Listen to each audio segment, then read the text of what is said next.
You're listening to The Zone, ESPN Radio, 1600 AM, Cedar Rapids. We now leave our network programming to bring you the following special sports presentation.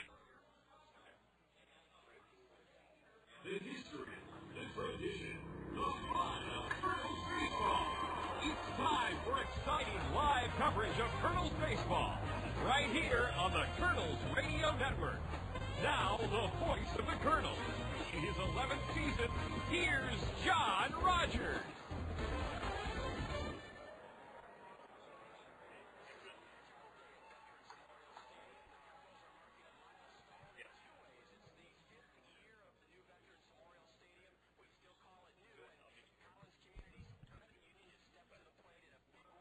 Okay, we've had a problem, and we're going to try to rectify that with our South Slope Communications Triple Play show. We just had recorded it with Bob Brooks, and I'm John Rogers at Veterans Memorial Stadium. We're feeding in our MP3 player, and we just did our interview with Bob, and we're going to think out loud here as we get that aboard for you as soon as possible.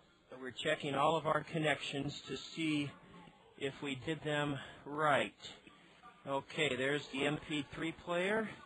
There is the mic out. There is the ear.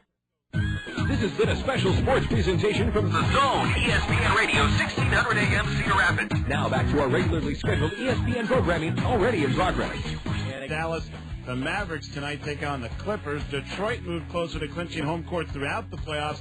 Win number 62 by 25 over Indiana. Ben Wallace, who had refused to enter Friday's game, upset about being taken out.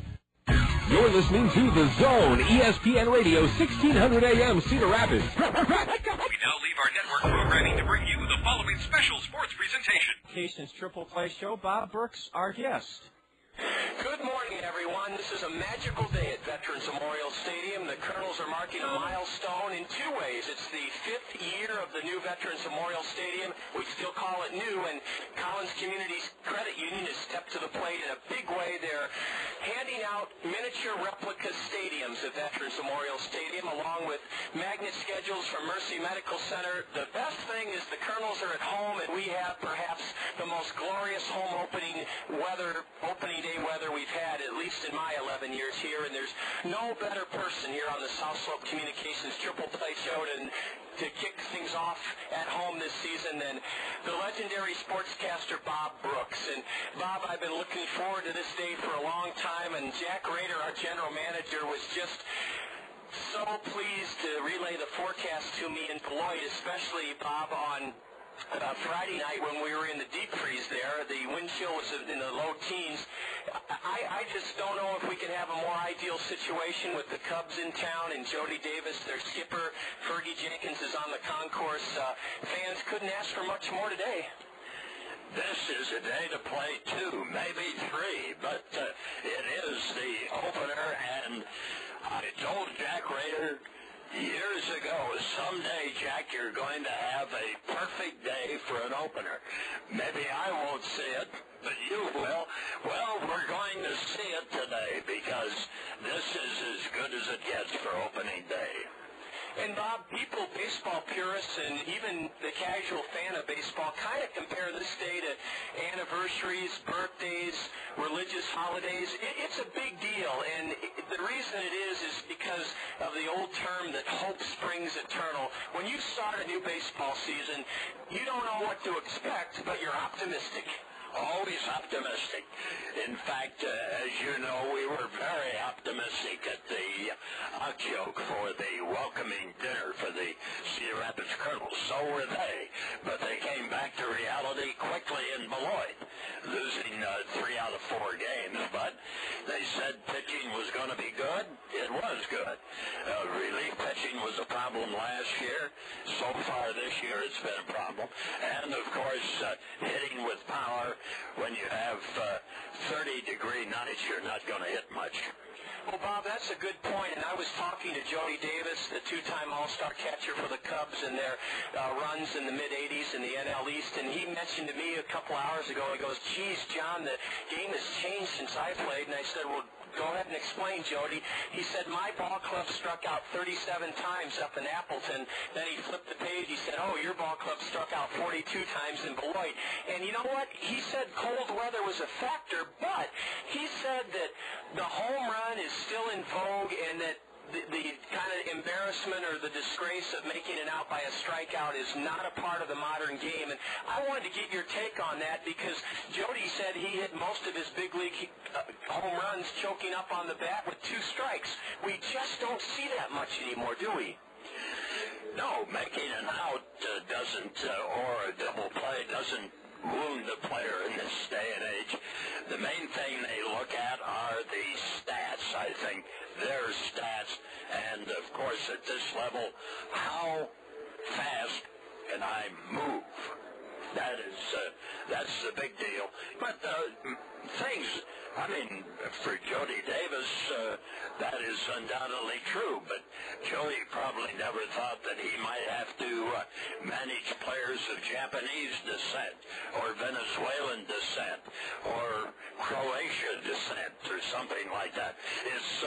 The game has become worldwide, and the talent search has become worldwide.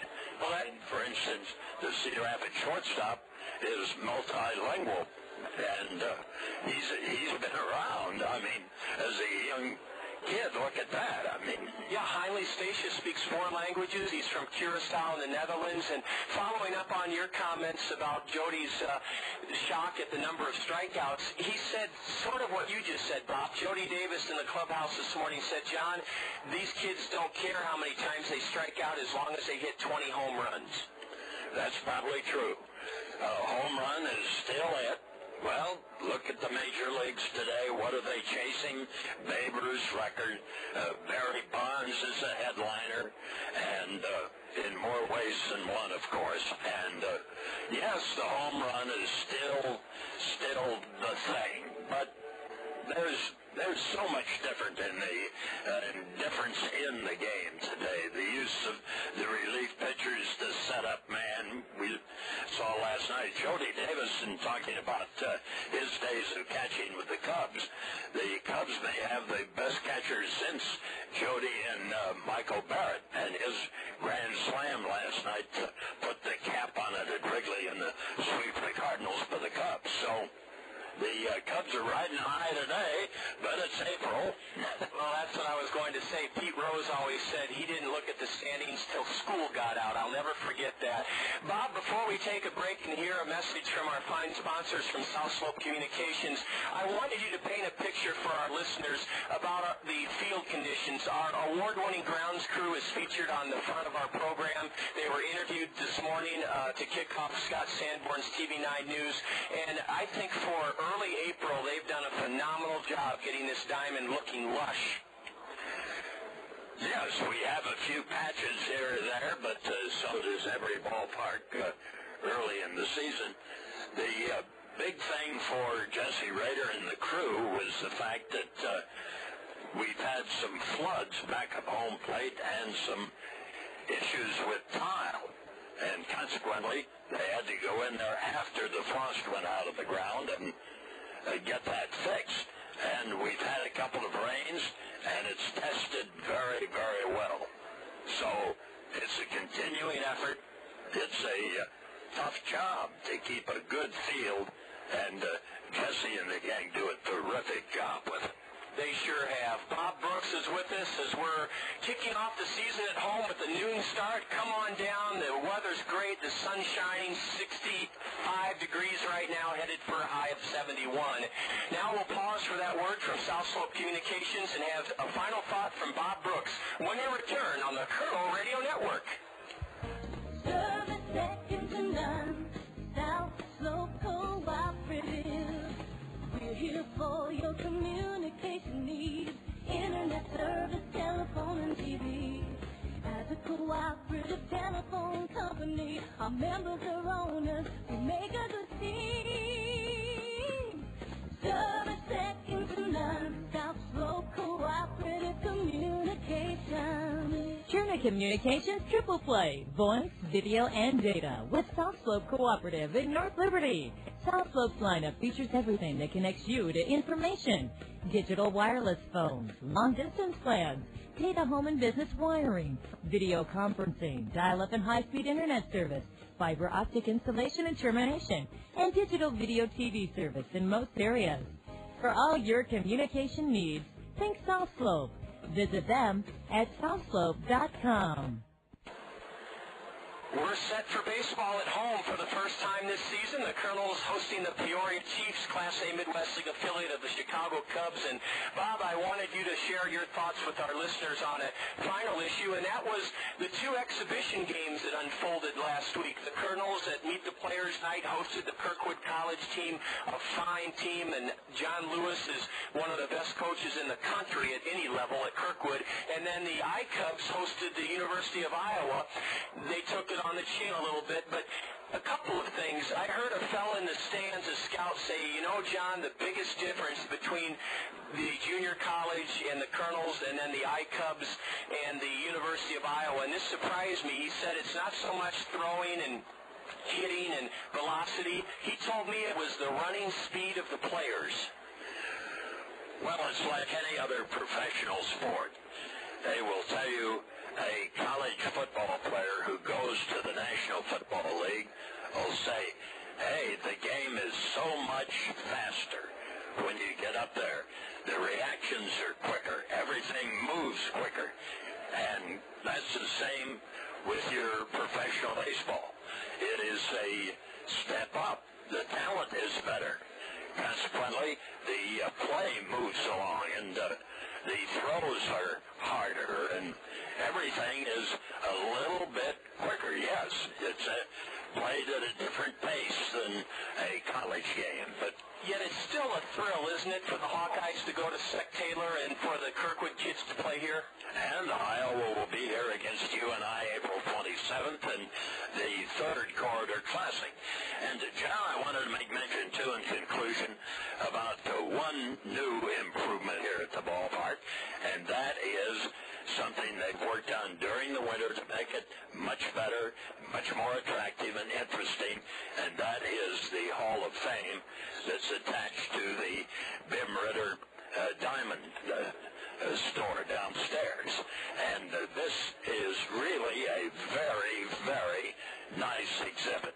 It's not fancy, it's just nice, and there's some memorabilia down there that the fans should get a kick out of, and I hope that when you come to the park, take a look. Free admission in the Hall of Fame. Oh, sure, and it's an exhibition of what Cedar Rapids has done history-wise in the game, and it attaches the days of Hill Park and the old vet to the new and makes a thread of history that I think is very important. And prominent pictures, of course, of our newest inductees, Chuck Fulton from the Cedar Rapids board, Paul Snyder from the Atlanta Braves, and Ron Hunt.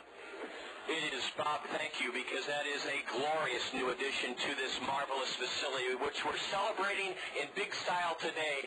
Bob, I know that you have a couple of neat grandkids, and I want you to treat them to some kind of meal at Zio Giano's. Homemade bread, perfect pasta, catering for 1,000 or 10,001 people, if that's how many you'd like to serve at Zio Giano's. And, Bob, we'll look forward to having you with us again this week. It's going to be the Brooks at Bat feature, and thank you so much for, you were the guy we wanted for opening day, and it's been marvelous for you to join us. Well, it's been a delight here, and you come out and see the ball club, see the Hall of Fame, and take a look at those bunny uniforms downstairs, because you're going to see them on the playing field on the 3rd of July. So we'll have a lot of fun this year at the ballpark, John. You and I will get up to bat a few times. You bet, Bob. Thank you, and thank you as well for highlighting the Hall of Fame. And what I was another thing was on my mind, but it'll come to me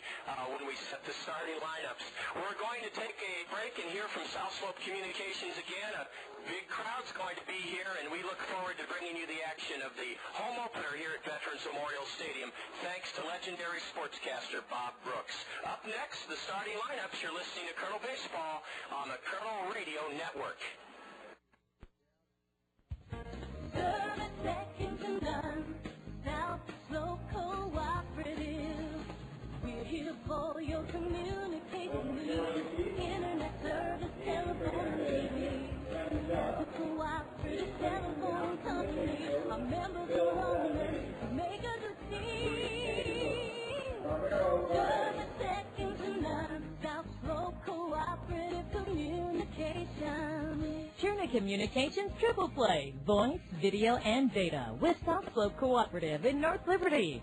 South Slope's lineup features everything that connects you to information. Digital wireless phones, long-distance plans, data home and business wiring, video conferencing, dial-up and high-speed internet service, fiber optic installation and termination, and digital video TV service in most areas.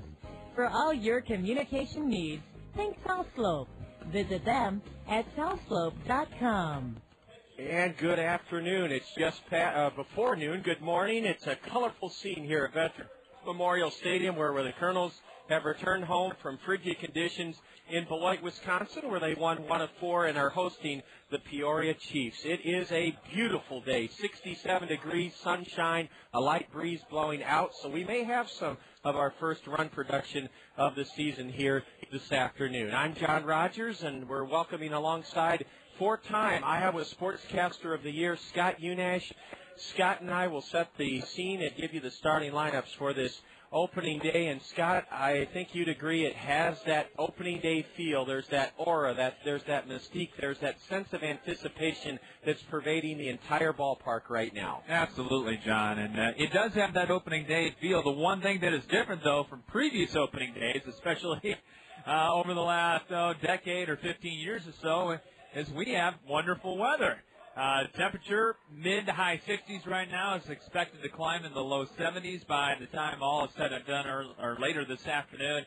That is the one big difference, and I think that's what's brought out people to the ballpark here today, other than the $1 hot dogs. Oh, that's a big part of it. Fergie Jenkins is here. The Collins Community Credit Union miniature replica stadiums are being given out to the folks along with the Mercy Medical Center magnets. It's just a wonderful day to open the season at home with the Kernels hosting Peoria. I'm going to set the starting lineups for the former National League All-Star catcher, the Iron Horse-type guy for the Cubs in the mid-'80s, Jody Davis. He and his Peoria Chiefs come in having split with the Wisconsin Timber Rattlers up in Appleton their first 4 games of the season. Leading off for Peoria is Robinson Chirinos. Chirinos leads off at second base. Dylan Johnston is the shortstop. He'll bat second for the Chiefs. Hitting third at third base, Brandon Taylor. Ryan Norwood will bat cleanup at first. The Chief designated hitter batting fifth is Alberto Garcia. Batting sixth in right field is Matt Ciaramella. Ciaramella is in right field, batting sixth for Peoria. The left fielder bats seventh, Johnny Defendis. That's quite a name. Johnny Defendis in left field for the Chiefs. Jake Moiko is behind the plate, hitting eighth. Moiko catching, batting eighth. And Davey Craig is in center field for the Chiefs. He will bat ninth. On the hill is a right-hander, Mitch Atkins, 6'3", 230. He's from the state of North Carolina, just 20 years old, and the Cubs chose him in the 7th round of the 2004 draft. In 15 starts last season with Boise, Mitch Atkins, the tall right-hander, 1-3, lost 6, a 5.03 ERA. Allen Motor Company is proud to present the Kernels starting lineup.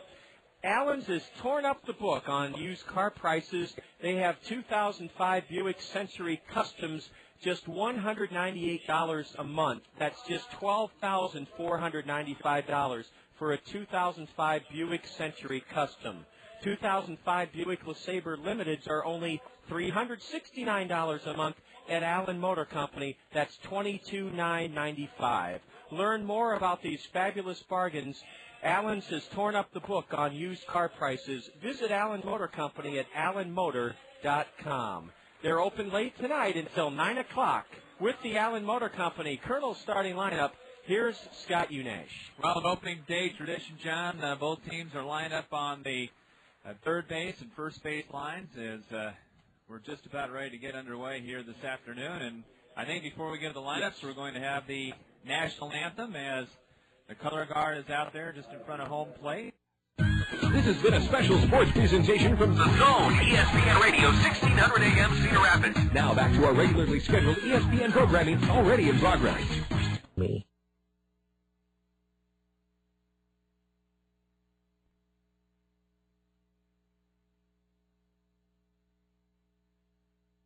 ESPN Radio Sports Center.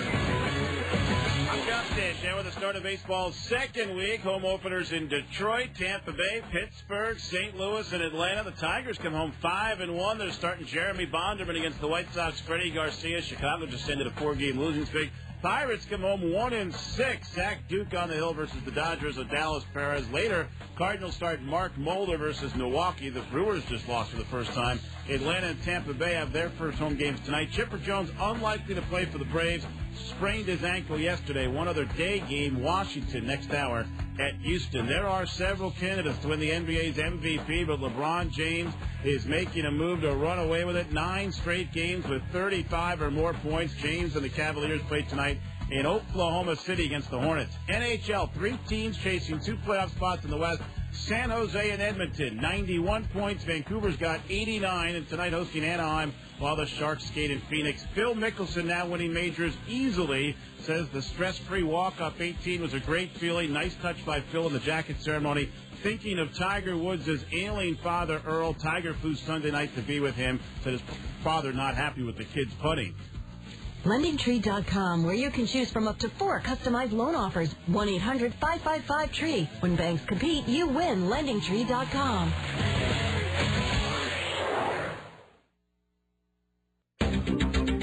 From your 24-hour news source, KCRG TV9. Here are the latest news headlines in the zone. Hello, everyone. I'm KCRG TV9's Ashley Hinson. The latest headlines at this hour. An Iowa state lawmaker is pushing a bill that could change what kids eat at school. Democratic Senator Tom Harkin introduced a bill this month that would update decade-old federal nutrition standards on food sold in schools. This includes vending machines and snack bars as well. And a fire in Iowa City last night caused more than $50,000 in damage to an apartment complex there. Happened around 7:45 last night. Firefighters found smoke coming from a 4-unit complex at 2428 Bittersweet Court. They brought the fire under control in just a few minutes. No one was home. And your first alert forecast for today, perfect baseball weather as the Kernels kick off their opening season today. Highs will be in the 70s. And you can get KCRG TV9 local news updates right after Sports Center at the top of the hour here in the zone on ESPN Tuesdays with Mike and Mike in the morning on ESPN Radio. It's the Just Shut Up Award. Just shut up. I think he already said that. And the reason that... At short, Patrick Riley will play left field and bat third. Big Mark Trumbo will be at first base. He'll be the cleanup man and hit fourth. Warner Madrigal, back for, I believe, his 3rd year here in Cedar Rapids. He will be the right fielder, and Warner will hit fifth. Dallas Morris will be at the hot corner at third base, and he will hit sixth. Madison Edwards will be the DH this afternoon. He will hit seventh. Brett Martinez will do the catching, and Brett will hit eighth, and Larry Infante will be at second base, and Infante will hit ninth. For the Kernels, on the mound will be Robert Mosebach, 6'4", 195-pound right-hander. Pitched for Orem last year. Mosebach from West Palm Beach, Florida, making his first start of the season. So it'll be Kuhn, Stacia, Riley, Trumbo, Madrigal, Morris, Edwards, Martinez, and Infante for Cedar Rapids this afternoon. Well, Scott, that's fantastic. The Cost Cutters Dream Team from Collins Community Credit Union are taking the field, and boy, I'll tell you what, this is my 11th season with the Kernels, and you've been in this community for longer than I have, Scott, and I have goosebumps right now as the Cost Cutters Dream Team takes the field. And you're right, the crowd is growing, and those dollar hot dogs coupled with the great weather, it's combined to bring out a wonderful crowd. They're in a festive mood, and I don't care how many times you've been through it, it's still like waking up on Christmas, isn't it? That's right, and getting ready to open the presents again. And it's always good to get the season underway, but it's even better when you finally get home, especially after 4 cold nights and afternoons that you spent up at Beloit, Wisconsin, John. But we're just about set to get things underway here. And what I really like to see, you see a lot of the business folks here with the ties. It's kind of a throwback to the old times, if you will, because when you went to a ball game, back in the early part of the 20th century, you dressed up for it. You don't see that much anymore. You see a lot of the trademark T-shirts, whatnot, face painters, if you will, but kind of a throwback to some of the people here at the stadium today. Yes, it's wonderful to see a business crowd. The hot dogs are $1. Everybody has their stadium replica from Collins Community Credit Union and their magnet schedule from Mercy Medical Center. The Kernels look great in their home uniforms for the first time, white with Los Angeles of Anaheim Angel red numbers trimmed in black, navy blue caps with red bills. The umpiring crew is going over the ground rules with Bobby Magianas and Jody Davis. And what a neat thing for Cub fans to have Jody Davis at this level teaching their young farm hands the right way to go about their business. And Jody was telling me before the ball game that he's going to enjoy this year at the Midwest League. He said he's already learned that you have to have patience. When you work with young ball players, you must have patience. And it's good to see Jody upright because Jody had bad knees for many years, and Cubs, I still blame the Cubs for that because they fought him every day in the searing heat of Wrigley Field, no matter what the situation was. I think Jody could have had 3 or 4 more good seasons on him if they would have taken a little bit better care of his body, but that's water under the bridge, as they say. Well, Scott, we're going to have a question related to that exact Ironman mentality that Jody had behind the plate. A little bit later in the 6th inning, our Springhouse trivia question will relate to another Cub catcher who showed that kind of stamina and endurance, and we'll link those 2 great Cub catchers together. John Campbell is down below, and he's going to film our Hampshire play ball kid. A little fella's going to bellow out those most magical words in baseball, play ball. The Kernels have finished up giving their autographs to the Cost Cutters Dream Team members, and some of them look a little bit lost out there, trying to get back to Jessica Ferguson in front of the Kernel first base dugout. We commented last season, Scott, how wonderful it is for Cub fans, and you're a White Sox fan and I'm a Cardinal fan, so we're kind of in as diametrically opposed camps as anybody could be compared to Cub fans. But we do have to say how stunning the Peoria road uniforms look. Yep, pretty much replica of the Chicago Cub uniforms. Gray, Peoria on the front with blue, red numbers with white trim on the back and on the front here. We also, before the game's first pitch, want to remind you about our wonderful partner this season in helping the Haycap Food Reservoir. For every Kernel home run, PRC will donate $25 to the Haycap Food Reservoir. We haven't hit one yet. PRC is proud to support the communities where their employees live and work, and that's why this season PRC's Community Care will be bringing food home to our community every time the Kernels sock a home run. It's $25 donated by PRC's Community Care to the Haycap Food Reservoir. That's a wonderful initiative. And, Scott, with that wind blowing out this afternoon, we might have some more runs than we've seen in the first 4 games under the frigid conditions. That's right. We're going to see some home runs today because it is blowing out a gale. Wind coming from the south-southeast right now, probably about 15 to 25 miles per hour. The flag really stretched out toward left field. I guess the good thing for the pitchers is that probably the wind is blowing out at about the 407 mark in just about left center field. And it's still going to take a shot to get out of here, but the jet stream is set up maybe to see some home runs leave the ballpark here today. Well, I have 69 degrees as our game time temperature. Dale Broad, our public address announcer, said 62 degrees, and we're in the shade here, so I either have to get my thermometer checked or maybe it's just a little bit different reading throughout the ballpark. What a scene it is down below. The grass on the infield is cut in a circular pattern, and in the outfield, stripes across the outfield, and Robert Mosebach is finishing up his warm-up tosses. Scott, we have so many listeners that have commented on the upgrades we've made with our equipment this season, thanks to the Zone and K-Memory and the Kernels. And we want to thank everyone who's commented on the step up in terms of our sound quality. Yeah, thank you very much. We're proud of it. It's something that's been a long time in the works and finally come to fruition. And we're ready to go with a longtime Midwest League veteran stepping in, Robinson Chirinos. He broke in the Midwest League in 2003 with the Lansing Lugnuts, played for them in 2004, spent 74 games in high A ball in Daytona last year. So this fella, just 21 years old, is from Venezuela, and right-hander Robert Mosebach with the game's first pitch. And it's a rifle shot foul.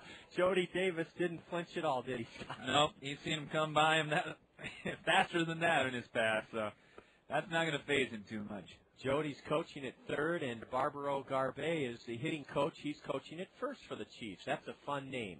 He was a heck of a hitter, too. A ground ball to the left side, deep short, backhanded by Stacia, and he makes a terrific play. Had enough on his throw to retire Robinson Chirinos. Scott, when that ball left the bat to the left of Dallas Morris, I thought it was a sure base hit. Yeah, good job over there to get to the baseball, and a pretty good play as well. And Chirinos, like you mentioned, he's a veteran of the Midwest League. When you get teams that get these veterans stacked up, they're very tough to beat. Peoria's 2-2 on the year. Kernels at 1-3, having dropped a pair of one-run decisions in Beloit over the weekend.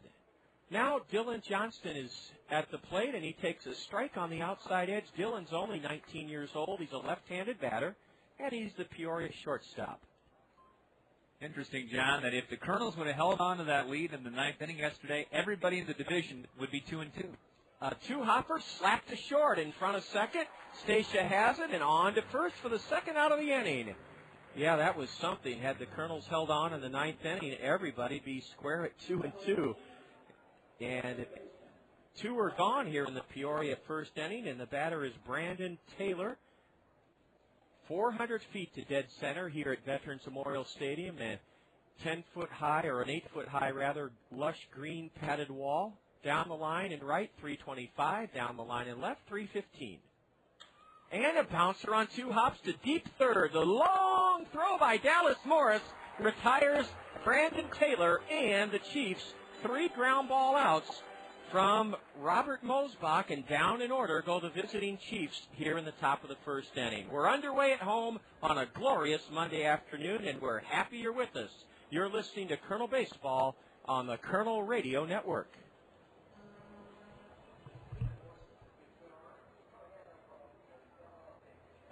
It's unheard of, an industry first. A car and truck from the same manufacturer to win the coveted Motor Trend Car of the Year and Motor Trend Truck of the Year in the same year. And the award goes to Honda. Yes, the 2006 Honda Civic wins the Motor Trend Car of the Year, and the 2006 Honda Ridgeline wins for Motor Trend Truck of the Year. And you can find them both at Randy Kill Honda on Center Point Road Northeast. Randy Kill Honda is the home of confidence. Check out their huge selection of new inventory, including the Honda Civic Hybrid, with fuel savings of up to 50 miles per gallon on the highway. You owe it to yourself to see why Motor Trend voted the Honda Civic and the Honda Ridgeline the Motor Trend Car and Motor Trend Truck of the Year for 2006. Visit Randy Keel Honda in person on Center Point Road Northeast or online at randykeel.com. Randy Keel Honda, where they treat you right. Hy-Vee, the most respected and recognized brand name in our entire great state. Your Cedar Rapids and Marion Hy-Vees value the vital role professional baseball plays in our community's fabric. Our treasured tradition of affordable, wholesome entertainment that brings families, friends, work colleagues, and customers together for lifelong memories. Your Cedar Rapids and Marion Hy-Vees are proud to support the best thing going in eastern Iowa, the wonder of Kernels baseball.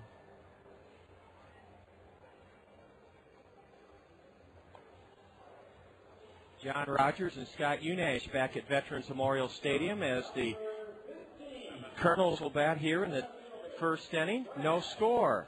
Brad Kuhn, Heinley Stacia, and Patrick Riley for the Kernels to face right-hander Mitch Atkins. Brad Kuhn is the center fielder, and he had 4 hits in the series in Beloit. In fact, yesterday, Brad bunted his way on to start the Kernel 2-run sixth inning. Brad Kuhn is at the plate for the Kernels. Ball one high and away from Mitch Atkins, the right-hander for the Chiefs. Playing even with the bag at third is Brandon Taylor for Peoria. And Brad Kuhn is ahead 1-0. He fakes a bunt, and the next one's high and away for ball two. Center fielder Davey Craig is shifted around into left center, and there's a strike called. Jake Moiko is behind the plate for Peoria. Up the middle, it's Dylan Johnston at short, Robinson Chirinos at second, and a late swing and a miss by the Kernel leadoff hitter. Yeah, Kuhn was fooled by that pitch. Was looking for something else a little bit behind it, and now the count even up to 2-2. As Scott mentioned, a strong wind blowing from right to left. There's ball three way high, and it's a full count to Kuhn. You got to keep the ball down, and you got to fool people. Make them swing at bad pitches when the wind is blowing out. The payoff pitch is cut on, and now the plate umpire says safe, saying that Kuhn got a piece of the ball, or is he going to be tagged out? He's tagged out. The catcher, Jake Moiko, lost the handle. A swing and a miss by Brad Kuhn, and Moiko dropped the ball, and the action came to a grinding halt for just a second, and Moiko tagged the bewildered Brad Kuhn about 10 feet outside the dirt batting circle. Yeah, Kuhn should have took off and ran. That was the sign that the umpire gave, that the ball was in the dirt and was dropped by the catcher, but Kuhn did not take off, and he was tagged out. Switch hitting shortstop Heinle Stacia has taken a couple of pitches for balls, both fastballs. Now a ball has been called on Mitch Atkins, the hurler, for going to his mouth while on the mound. And Heinle Stacia is in agreement with the plate umpire. The count is 2-0. But you don't see that often. It's not that chilly today, and apparently Mitch Atkins, the right-hander, went to his mouth. Swing and a miss by Heinle Stacia, who had two doubles yesterday. Stole home in one of the most exciting plays I've seen in 11 years. And he had 6 hits in the series, or 5 hits in the series in Beloit. Fastball dips low. Scott, I'll tell you what, Mitch Atkins works quickly, about 8 seconds between deliveries. Yeah, we're starting to see that more and more. We've kind of observed that over the last few years. Swing and a miss on a pitch that was above the batter's letters, probably ball 4, but Heinle tried to put it in play. Now the count full for the second time to a Kernel batter. No score first inning. And a pitch sliced foul high up into the net. Atkins throws pretty well and pretty fast. He's been clocked at about 91 miles per hour so far on the radar again. The next 3-2. And a high fastball is cranked foul to the railing of the Kernel first base dugout. Boy, the Kernels have to feel like they're in a 5-star hotel compared to what we endured in Beloit. And that's not to cast aspersions on Pullman Field. It's a delightful little ballpark, but it doesn't have many modern amenities. Ball 4, high and tight, and Heinle Stacia spun out of the way of that 3-2 pitch, and the Kernels have the day's first base runner. And we'll see if Statia's maybe apt to run a little bit, as Patrick Riley coming up there. Left-handed hitter, so he doesn't have the benefit of that jet stream blowing out the left field. So we know what Bobby likes to do. He likes to do a lot of hit and running, moving of the runners. So we'll see if that's going to be an opportunity opened up right here. A throw to first, and diving backhand first is the Kernel shortstop Stacia. Infield at double play depth. Patrick Riley, nothing for 4 yesterday, but 3 for 5 in the Kernel sole win in southern Wisconsin on Saturday afternoon. Riley's out of the University of Arizona. He's 24 years old. And a strike on the outside edge. Scott, your favorite team, the White Sox, have a center fielder, Brian Anderson, out of the University of Arizona. That's right. I wonder if these two know each other. I bet they do. I would imagine. Riley has a open stance, and as Scott mentioned, he's a left-handed batter. Statia's already stole 3 bases this year, including home, and you can probably count on one hand, John, as many times as you've seen a steal of home in your 11 years. Well, successful steal of home, I think it was the first, and it was exciting. Straight steal. Straight steal. I asked Eric Owens in the exercise room early this morning if Mark Trumbo, the batter yesterday, knew the steal of home was coming, and Eric said yes. Riley pounds one foul straight back, and Patrick's in the hole, no balls, 2 strikes. We're in the bottom of the first inning on a beautiful opening day, Monday afternoon here at the ballpark. No score. Kernels and Peoria in the first of 3. Crowd still coming in and filing into their seats at the ballpark. Big gap in right center, a throw to first, and Heinle Statia's back standing up. The power alleys here are deep, 378 in left center and 390 in right center. And our state-of-the-art scoreboard glistening in the early spring sun in right field with the Kernel crest sitting high atop the video board. Ball 1 is upstairs to Patrick Riley. Bunting is out as well, John. You got to have the bunting out on opening day. Red, white, and blue.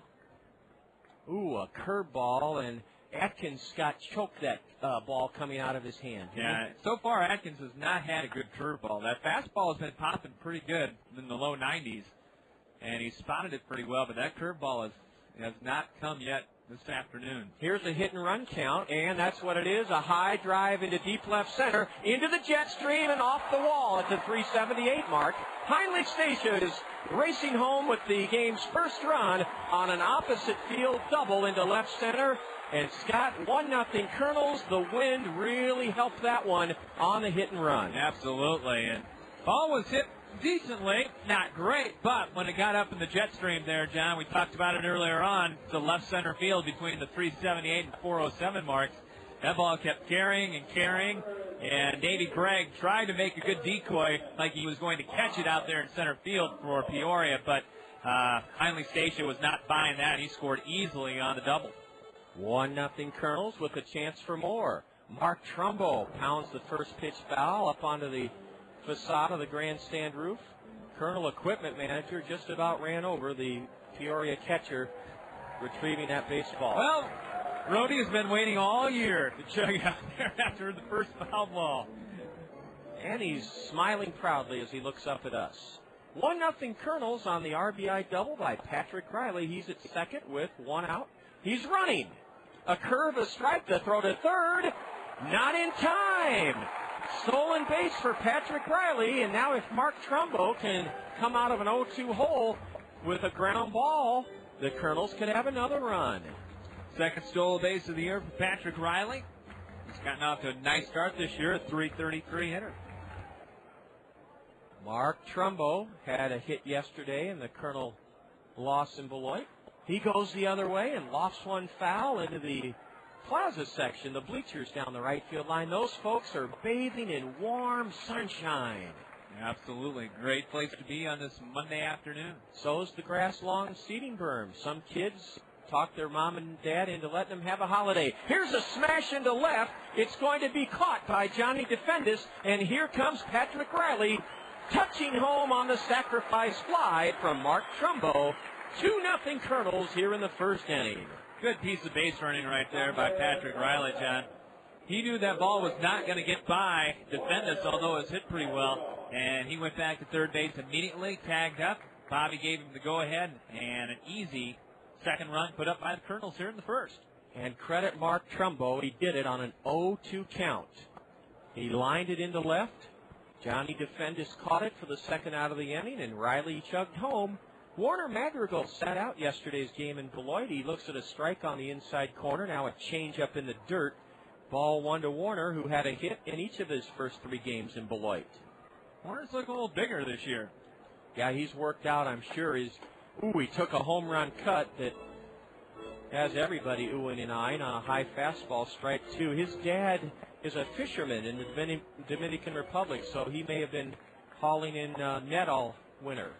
Pat ground ball into right. There's a base hit, and there's a new Warner Madrigal shot. Last year, on 2 strikes, he'd have pulled off that pitch and tried to pull it, but not this year. Yeah, right off the end of the bat. Might have broke the bat a little bit, but pretty good piece of hitting right there by Madrigal. And this is a big year for Warner. And I know you've mentioned that, John. A lot of people mentioned it. You get to the 3rd year in the same city, in the same league, you got to make some headway. Nothing wrong with the defensive skills for Warner. It's going to be with the bat. Dallas Morris shoots one in the air down the line. A long run for Cimarella, and he makes a good running catch. Matt Ciaramella came a long way in and to his left to make the catch of the Dallas Morris fly ball down the right field line. It was caught in fair ground by the right fielder. 2 runs for the Kernels in the first on 2 hits, a walk, a stolen base, a sacrifice bunt, no Peoria errors. The Kernels strand 1. Now, Scott, before we send it to break, are we going to be still on the air, or are we going to call back the studio? Okay, we're going to call back, but will the commercials, we're going to go ahead and play the commercials, right? Yeah. Okay. After 1, 2-0 Kernels. You're listening to Kernel Baseball on the Kernel Radio Network. Sylvia, you know that cruise you've always wanted? Yeah. Well, there it is. That would be our house, Bob. Are you feeling all right, dear? This has been a special sports presentation from The Zone, ESPN Radio, 1600 AM, Cedar Rapids. Now back to our regularly scheduled ESPN programming already in progress.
To play, especially for the average player, who's the important player in golf.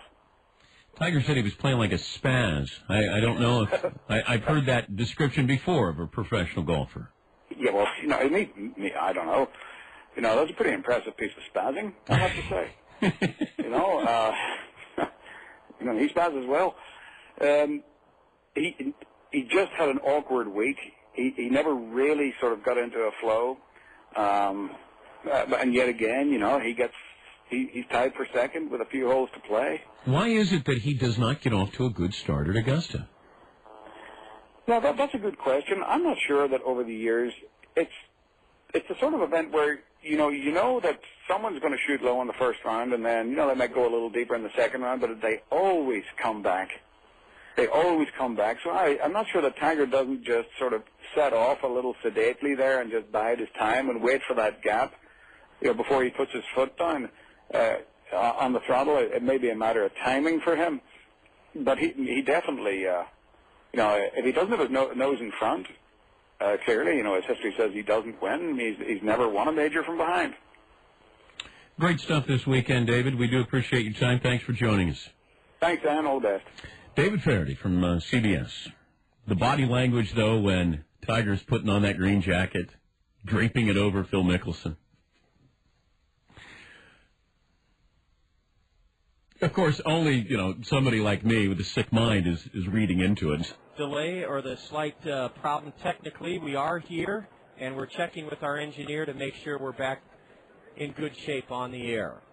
It is a 2-1 game, and Peoria has a runner at third with 2 out in the second, and a broken bat roller to short. Hindley Station throws out Jake Moiko. Let's get you caught up on what happened here in the second inning. The leadoff homer by Ryan Norwood, the cleanup man. Then Alberto Garcia was retired on a broken bat roller to the the third baseman Dallas Morris. Garcia retired 5-3. Matt Ciramelli then doubled into the left field corner, advanced from second to third on a ground ball out to second, and then Robert Mosebach kept the Kernels in front by a run as he got Jake Moiko to ground out to shortstop. In the Peoria second, 1 run on 2 hits. There were no Kernel errors, and the Chiefs leave 1 man aboard. It's their first man stranded today. Kernels come to bat in the home half of the second on opening day, and 2-1 Kernels over the Chiefs. You're listening to Kernel Baseball on the Kernel Radio Network. Reading stimulates a child's imagination, increases their mastery of subject matter, improves their spelling and vocabulary, and opens up new worlds of discovery. That's why Toyota Financial Services, the Gazette, and the Kernels are teaming up to encourage elementary students throughout the community to read. Kernels players will visit 38 elementary schools this spring to talk with students about the benefits of reading. Girls and boys will then be rewarded with nifty prizes for achieving reading milestones.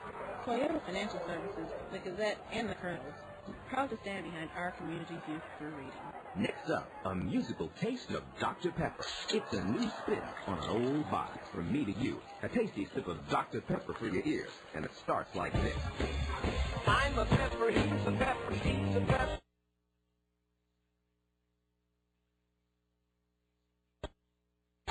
So let's slide in a taste of this.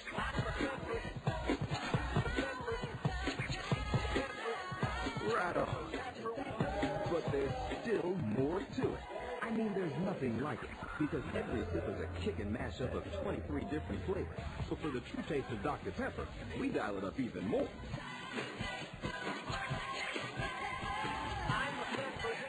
You know it. With 23 flavors mixed into one bowl of taste, every sip is a cool mix of music to your mouth. Woo! Dr. Pepper, there's more to it.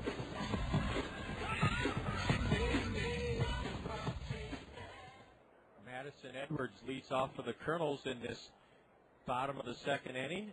2-1 Kernels. John Rogers with Scott Unash. And we thank Nels Christensen for getting us back on the right track, back in the zone. And on this glorious Monday afternoon, Madison Edwards, a left-handed batter, the DH, hitting 7th for the Kernels.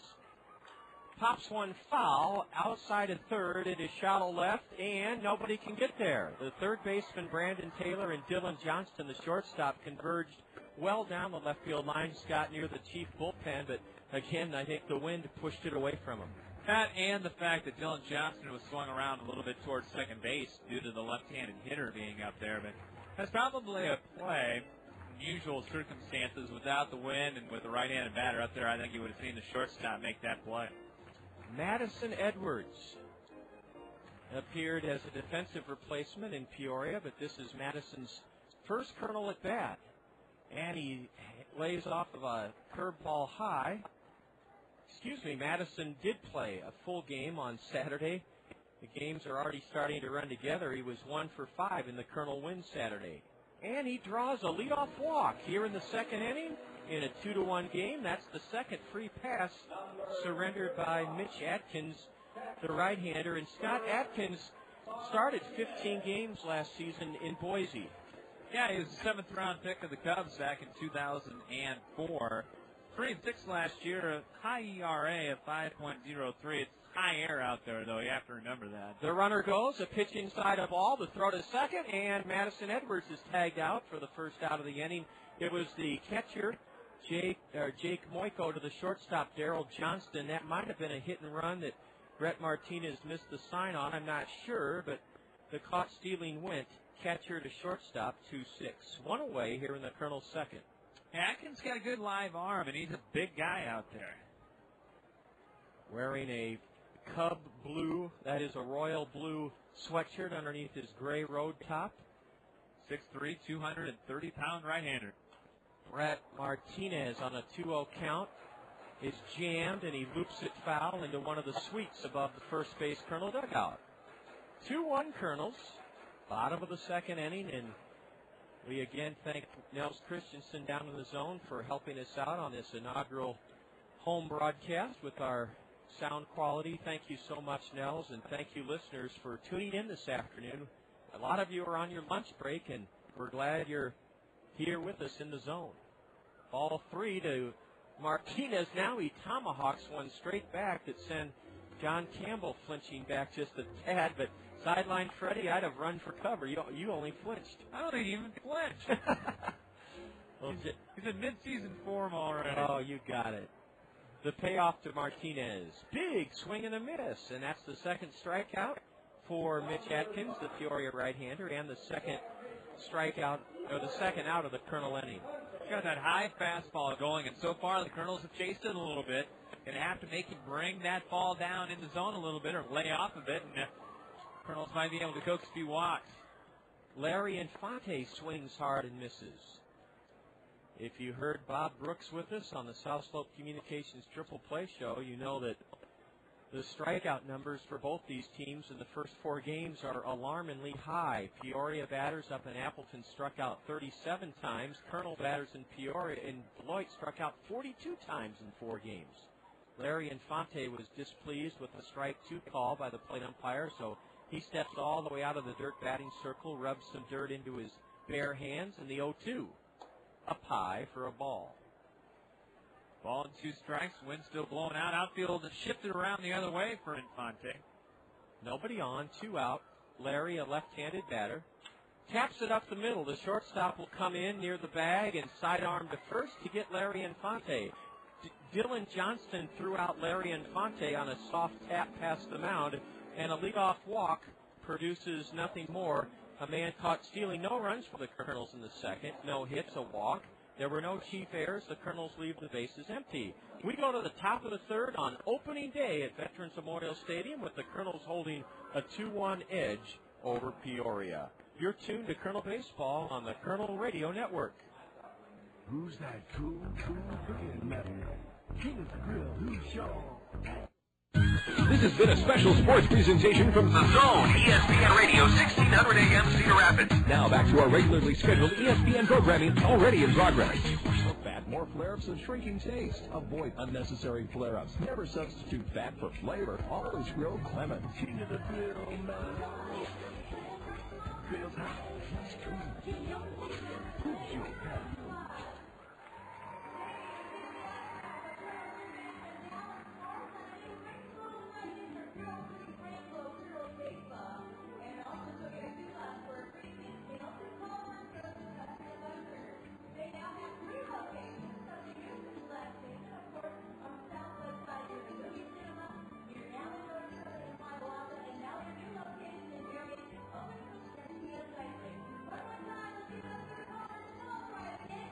John Rogers here with a word for you about Peck's Flower and Garden Shop. Peck's has been a long-time supporter of wholesome family fun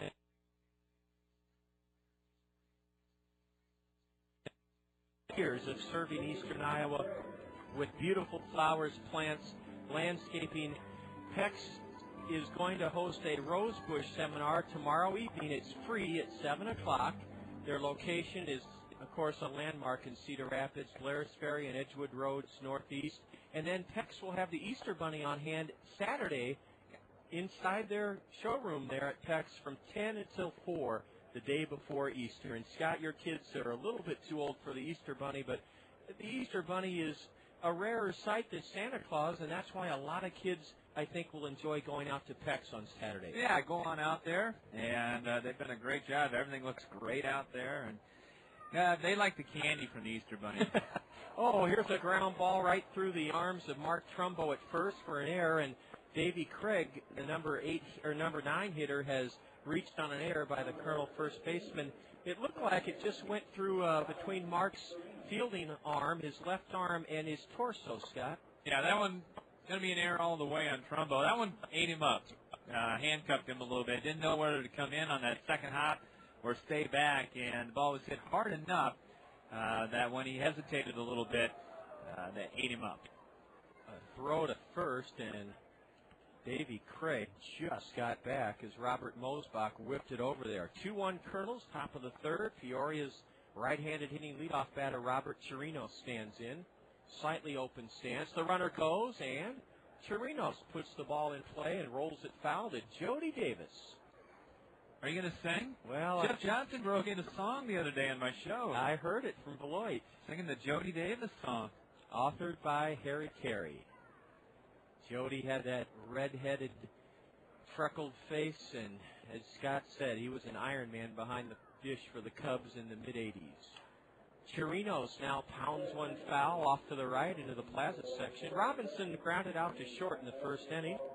Colonel scored 2 in the bottom of the first, and a Ryan Norwood leadoff homer for the Chiefs in the second brought us to our current score of 2-1 Kernels, top of the third inning. Wonder what kind of manager Jody's going to be. I mean, the Cubs, back in the early to mid-'80s, they were a station-to-station ball team. Well, it's interesting you asked that question, Scott, because Nathan Boliva, the play-by-play voice of the Chiefs, shed some light on that question you asked, and I'll share the story in a moment. Mosebach, the tall right-hander, delivers right down the middle at the knees, but the plate umpire called time for the batter. Scott, according to Nathan Boliva, the voice of the Chiefs, up in Appleton after one of the cold ball games, Jody Davis reached into his own pocket and bought the entire Peoria team, 25 hungry young fellas, their entire meal. How about that? So that's probably, well, over $800 he spent. Strike 3 called, a slider it looked like, Scott, at the knees. It throws Robinson Chirinos, and Robert Mosebach records a 3-pitch strikeout, his first strikeout of the day, and he's trying to pitch around an error that allowed the number 9 hitter to reach here to start the third inning. That was a great, took something off, a cut fastball or a slider, like you mentioned, dipped down right at the knees to the right, left-handed batter. Terrific pitch that time. Dylan Johnston, left-handed hitting shortstop, swings hard and fouls one back to the screen. Should have said right-handed batter. I apologize. Hey, that's all right. It's early. I haven't had a chance to watch a Cub game on television yet, but I did listen to 3 different stations last night. One, The Zone. Dan Schulman does a great job with ESPN Radio. And Soup Campbell. Yes. Then I switched and heard the Cardinal broadcast. A little further down the dial with Mike Shannon and John Rooney. And then the Pat Hughes, Ron Santo version of the game. And they all commented on some new seats in Wrigley Field. And, Scott, maybe you can... There goes the runner, a pitch out. Martinez throws, and they have the runner hung up. Stacia runs the runner back towards first. Mark Trumbo now throws to the second baseman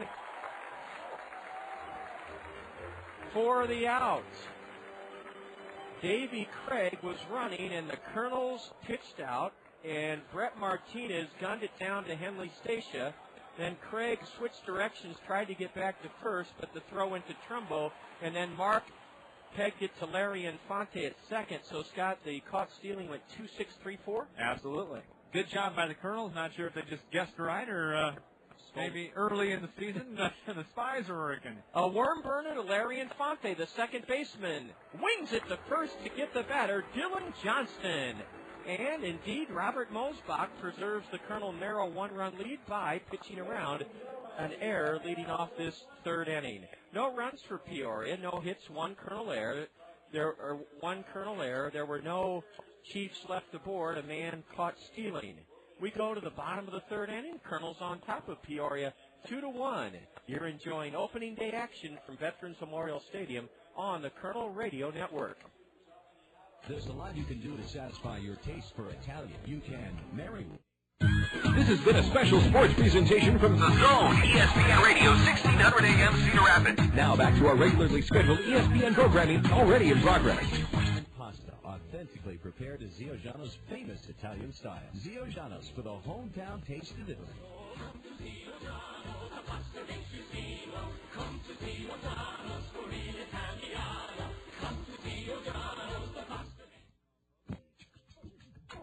What do I get at Cost Cutters?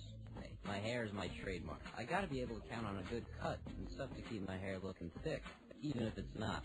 I get a good cut, no long wait, a smile, and a little something left over in my wallet. I get little trims that keep my hair long and healthy, and stuff to make it loose and curly one day, straight and sassy the next. With expert stylists trained in the latest trends and techniques and your favorite professional styling and hair care products, you'll always get what you're looking for at Cost Cutters. At Cost Cutters, you can always count on convenient, affordable, professional care and products that help you create just the style you want. At Cost Cutters, you'll always get a little more. What do I get at Cost Cutters? A slick, clean cut, great highlights, and a little wig from the hottest stylist I've ever seen.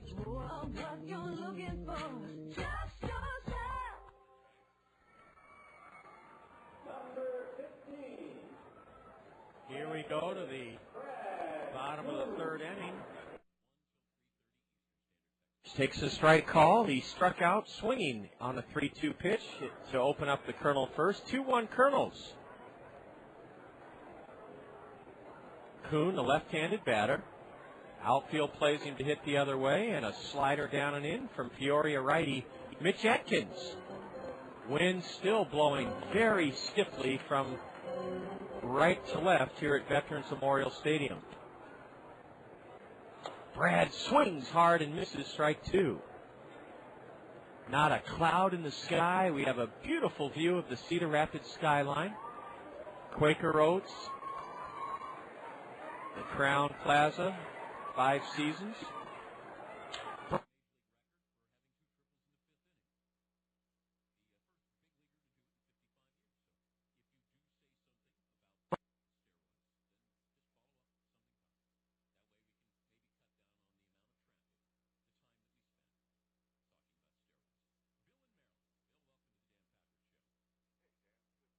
Coming in from the lake. I have not seen a game from Wrigley Field yet, but from what I understand, they added some bleacher seats, and if it goes higher, you're going to cut down the wind.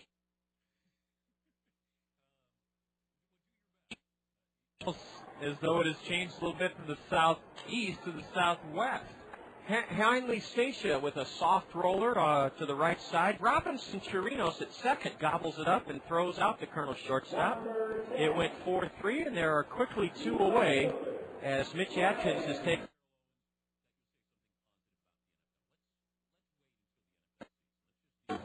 Patrick Riley doubled in a run and scored in the Kernel 2-run first inning. 2-1 Kernels on this bright, sunshiny 72-degree Monday afternoon. At least that's what I have on my gauge up here in the booth.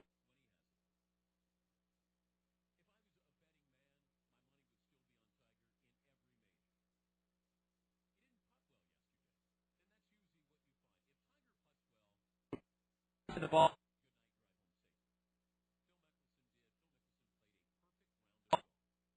He's kind of a throwback pitcher. 1-1 to the left-handed hitting Kernel outfielder.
some unexpected technical difficulties, but we're all right now. And Scott Unash is with our engineer Nels Christensen on the phone, and very shortly Scott will step to the plate and tell you about the part of the order for the Chiefs here in the top of the fourth inning.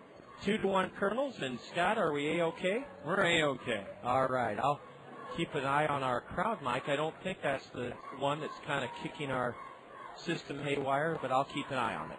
Well, you got to have these things happen on opening day. You've been through this 11 times, and John has a foul ball. It's hit wide at third. And the new equipment has served us very well. It's just that this is the first time we've used it at home.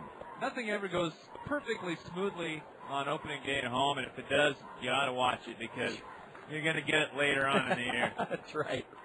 Brandon Taylor, right-handed hitting third baseman, grounded out to Dallas Morris at third. His first time up in the hole 0-1, and they pitch in the dirt.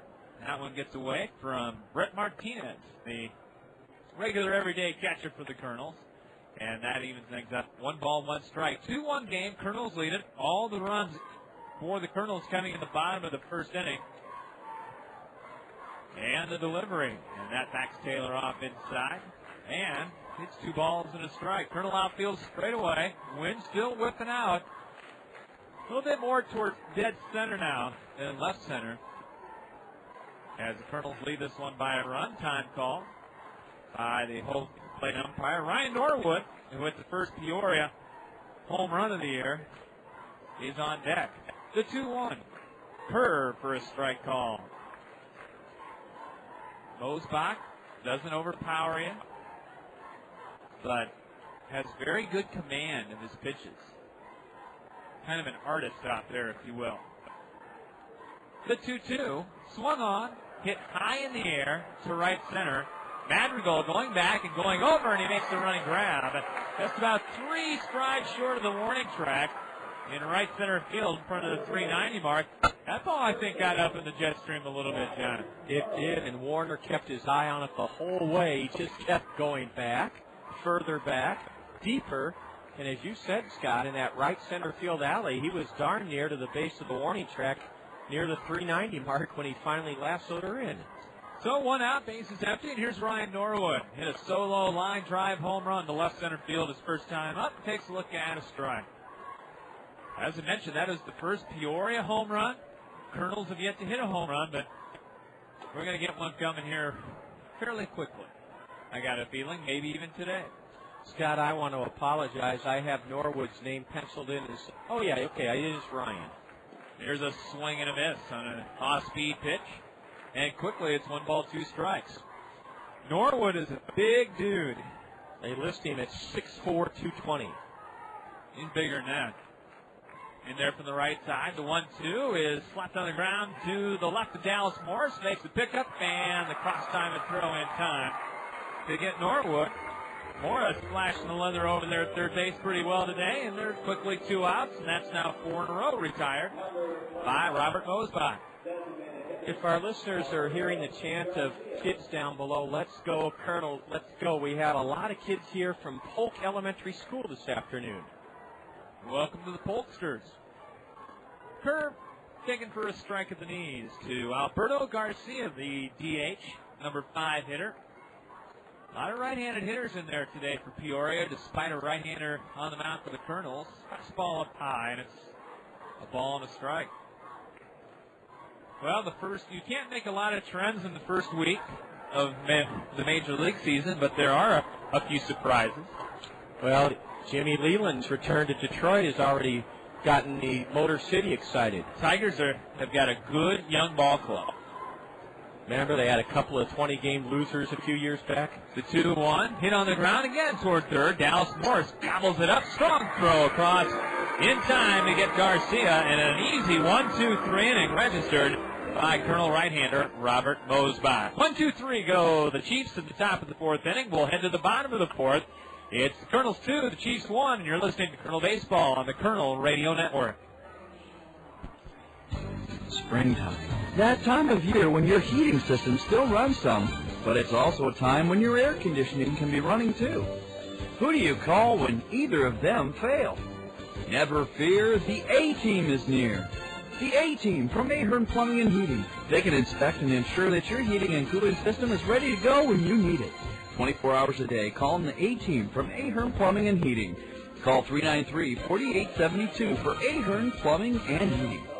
Advanced Systems, the leader in office technology, is like a great baseball coach when it comes to office productivity. Advanced Systems makes the most of your team. They deal with the latest technology for office productivity from Canon. They're also like a great trainer. Advanced Systems Advanced Life Support makes sure your office equipment runs at peak levels and fixes it fast if things go wrong. Get over the fence with Canon technology from Advanced Systems. Call 832-8291. For the 21st century with Advanced Systems. Coffee works when it's important to you. Coffee works, let your work shine through. Quality coffee, we do it for less. Don't settle for second best. Coffee works, computer center. Coffee works, we do it better. When you think of coffee works. Coffee works, coffee works. Bottom of the fourth inning, Scott Unash alongside the voice of the Kernels, John Rogers, as we kept you away from Veterans Memorial Stadium on a beautiful Chamber of Commerce weather afternoon. Home opener, the 1-3 Kernels and the 2-2 Peoria Chiefs. Mark Trumbo, cleanup man. It'll be the middle of the order for the Kernels here in the fourth. Trumbo, Madrigal, and Morris in there to face right-hander Atkins, and the first pitch taken for a strike from Mitch Atkins, who settled down after a rocky first inning. He's retired the last 5 Kernels he has faced. The right-hander's 0-1 is flat foul into the screen, and quickly Trumbo in the hole 0-2. Trumbo, big guy as well. 6'4", 220-pounder. He's a hometown guy from Anaheim. At his tryout at Angel Stadium. The 0-2 is tomahawk foul. Ooh, you said it right, Scott. That pitch was chin high. That's been Mitch Atkins' out pitch so far for Peoria. A 6'3", 230-pound right-hander from Brown Summit, North Carolina. Curve swung on and missed. And Trumbo goes down. That's the 4th strikeout victim for Mitch Atkins here this afternoon. Here's Madrigal.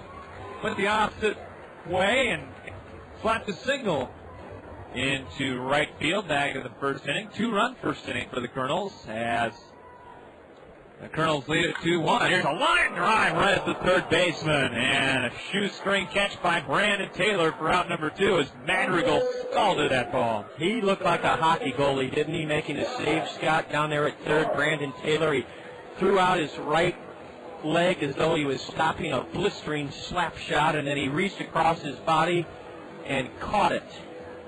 So quickly 2 out here in the Kernel 4th inning. Kernels lead at 2-1, and funny you mentioned that. Across the way, our best go out to the Rough Riders. There's a curve in the dirt.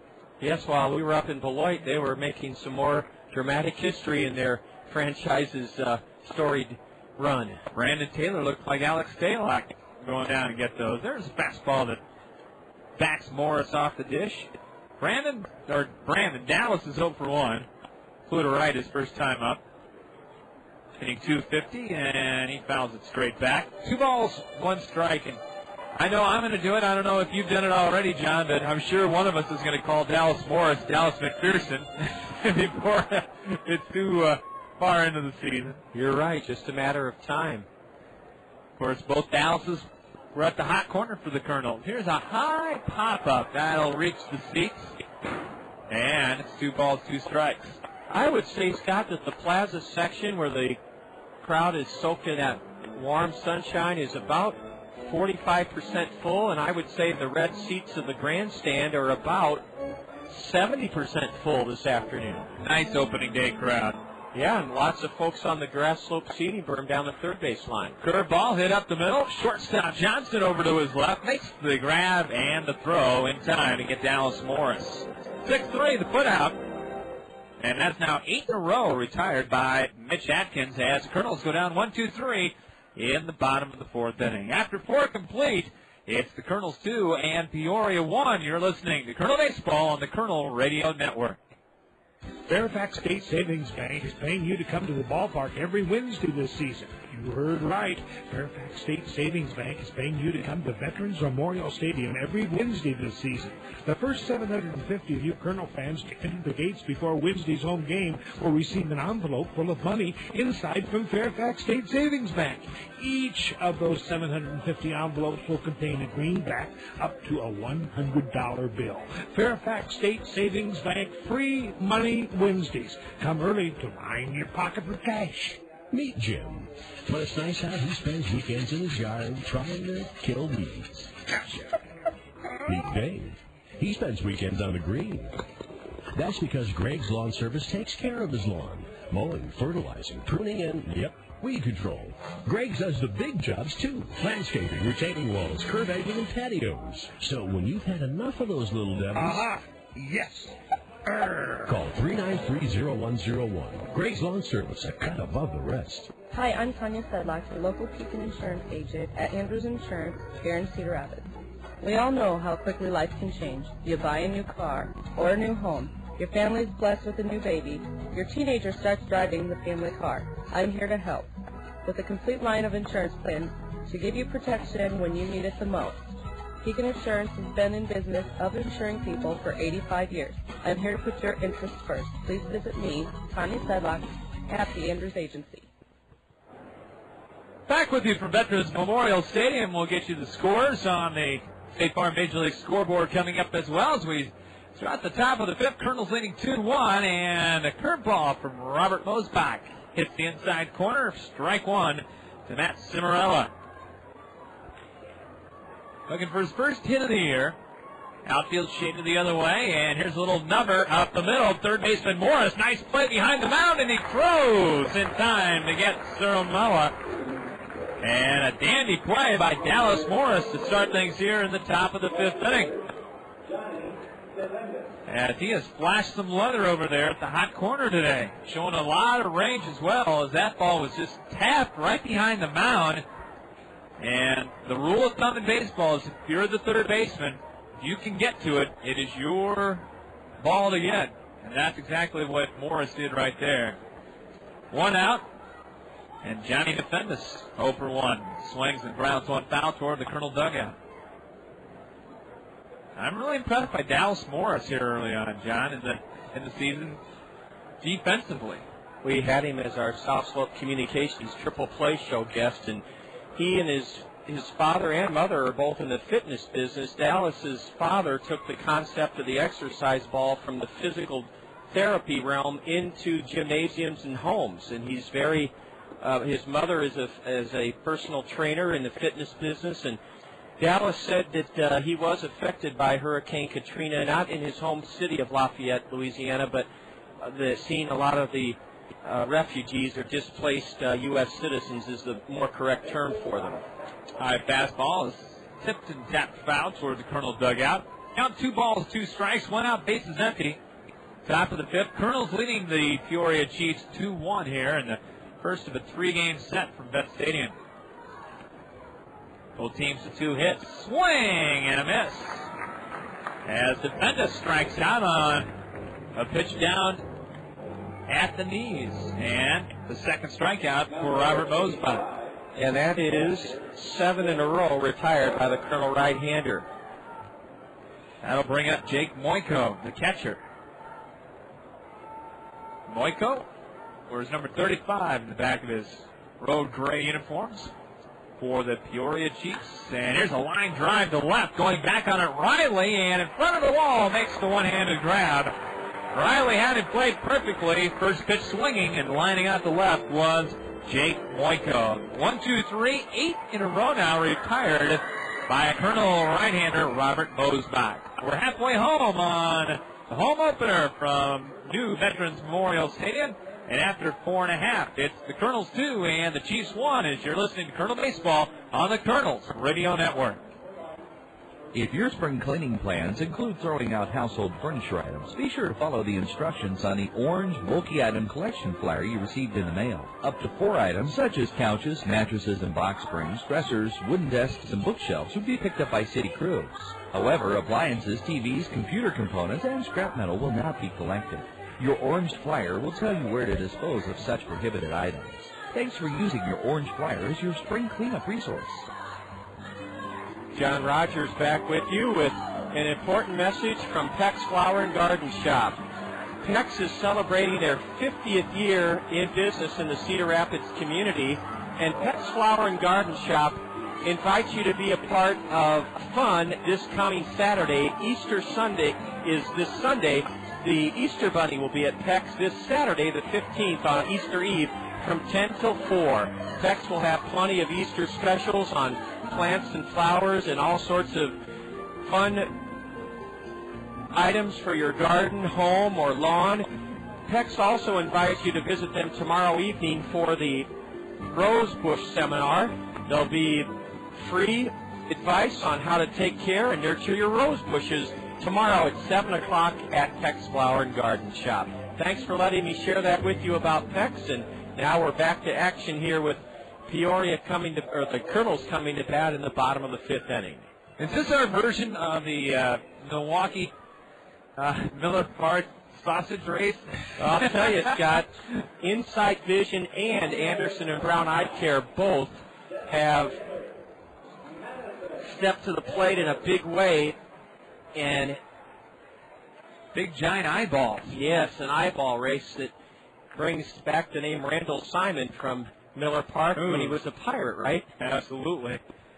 All right, we're underway in the bottom of the 5th inning. Madison Edwards up there for the Kernels from the left-hand side, and he takes a look at a pitch from Mitch Atkins down in the dirt, and it's 2 balls, no strikes. Lower third of the Kernel order here in the bottom of the 5th inning. Madison Edwards, Brett Martinez, and Larry Infante. This has turned into a pitcher's duel, believe it or not, with the wind howling straight out, John. And that is what we least expected. It looked like early on we were going to have a slugfest with that wind and 2 Kernel runs in the first and a home run by the Chiefs in the second, but both pitchers have really settled down. In fact, 8 in a row set down by Mitch Atkins. The 2-1 is flat foul down beyond the first base coaching box. In fact, each pitcher is now on a string of 8 batters retired in a row. Got a right-hander warming up for Peoria down in their bullpen, just starting to warm up, playing a little long toss. Nothing doing, I should say, down in the Kernel bullpen, down the right field way. Madison Edwards walked the lead off the second, but was thrown out on a caught stealing.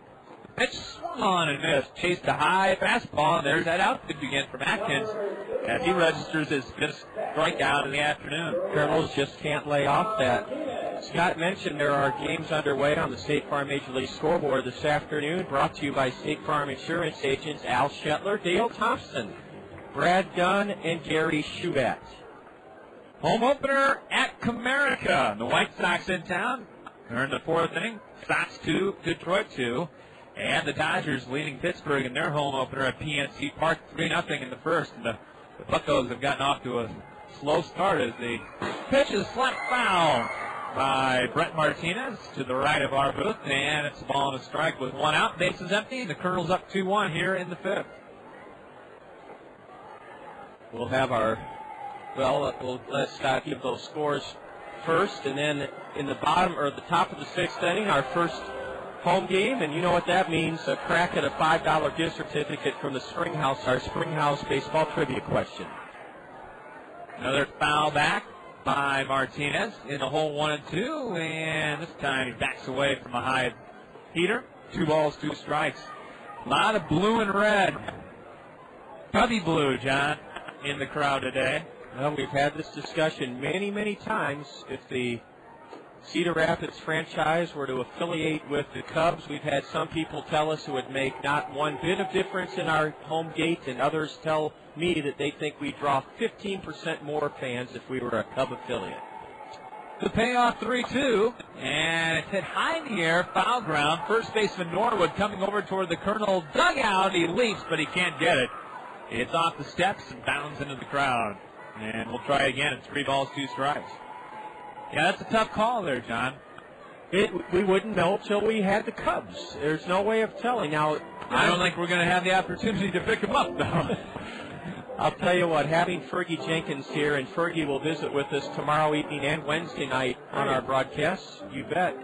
And having Jody Davis here, those two and the fact it's opening day. 3-2, hitting the air to right field. Sarah Morella coming in toward the line a few steps, and Matt puts it away for out number 2. Well, I ask you this, John. Again, those scores, White Sox, Detroit, 4th inning, 2-2 at Comerica. The Dodgers with the early jump, 3-0 on the Pittsburgh Pirates at PNC Park in the 1st inning. Washington is at Houston, Milwaukee at St. Louis. And the home opener for the Cardinals in the first ever game at the brand new Busch Stadium in downtown St. Louis today. And I never thought in my late 40s that I would ever say that I've seen the Cardinals play in my lifetime in 3 different stadiums. I haven't seen them play in the new Busch yet, but my first game was at Sportsman's Park in 1965. Swing and a 3-hop ground ball to the second baseman. Chirinos throws to first, and another quick 1-2-3 inning for Mitch Atkins. Go ahead, John. 11 in a row. Yeah, and not really a lot of hard-hit balls either by the Kernels. But the Kernels still hold the lead as they go down 1-2-3 in the bottom of the 5th inning. And after 5 complete, it's the Kernels 2 and Peoria 1. You're listening to Kernel Baseball right here on the Kernel Radio Network. Step up to the plate this summer and nominate your favorite Cedar Rapids Kernel for the Rockwell Collins Fans Choice Award. Every time you catch a Kernels game, fill out a Fans Choice ballot to recognize the efforts of your favorite ball players. Then drop the ballot in the designated box at the souvenir stand. During the season's final homestand, Rockwell Collins will present the Fans Choice Trophy to the player with the most votes and make a donation to that player's favorite charity. Rockwell Collins and the Cedar Rapids Kernels, teammates working for a better community. Service second to none, South Slope Cooperative.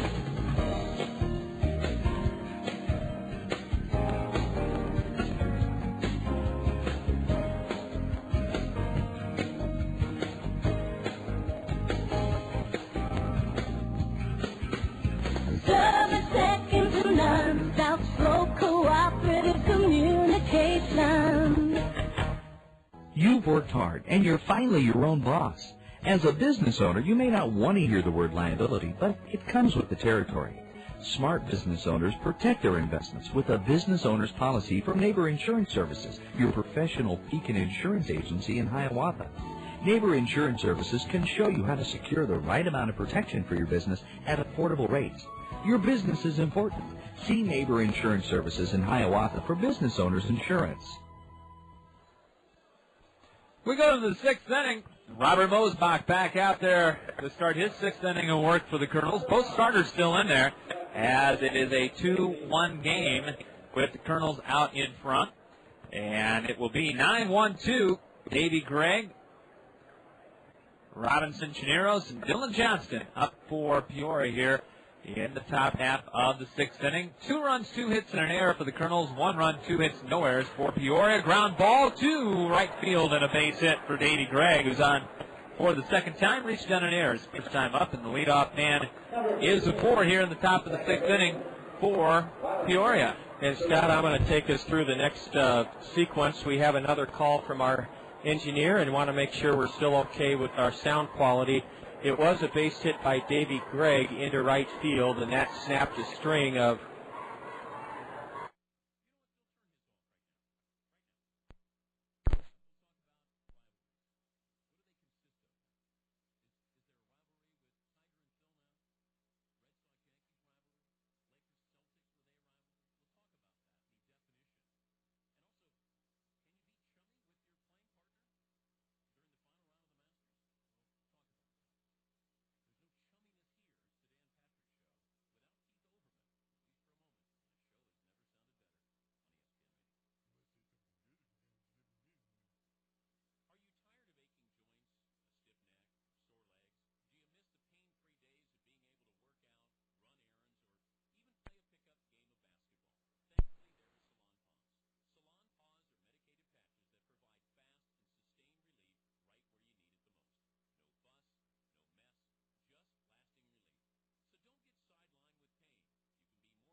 Having a few issues here on opening day. 2-1 Kernels leading here over Peoria.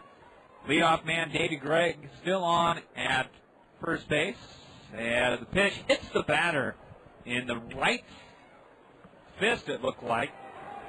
Robinson Chirinos, and now Peoria's got something brewing here in the top of the sixth inning. They got the first two on here with nobody out as the Kernels lead at 2-1. Let's see if Dylan Johnston will bunt to get those runners into scoring position. The Kernels could sure use a strikeout or a double play, because in a 2-1 game, you want to go for one of those two here. I think Dylan Johnston, Scott, will be bunting. And I think Kernels going to get somebody up in the bullpen. They sure are. It looks like Tim DeJurgis, big right-hander Tim DeJurgis, heading down there in a hurry. Infield sneaks in. Morrison on the grass at third. Here's a bunt up the third base line, and it's a beauty. Morris will field, throw across. And the only play the Kernels had, it's a 5-3 sacrifice. That's about as good as you can draw it up right there, John. And the pitch almost hit the batter. Dylan Johnston had to back away from that pitch, and I think he was surprised at how good a bunt it was. 20 feet up the third base line, just inside the dirt running path, and now the Kernels will bring the corner men in on the infield, and the middle infielders back. They'll trade a run for an out here with Brandon Taylor up. 2-1 Kernels lead it, but the lead in jeopardy here in the top of the sixth inning against Kernels starter Robert Mosebach. Brandon Taylor 0 for 2. Tying run at third, go ahead, run at second. The delivery, curveball laced into right field. Madrigal going back on it, going to make the over-the-shoulder grab. Tagging at third and coming home with the tying run is Gregg on a sacrifice line drive to right field. We're tied at 2, and moving up from second to third is Robinson Chirinos.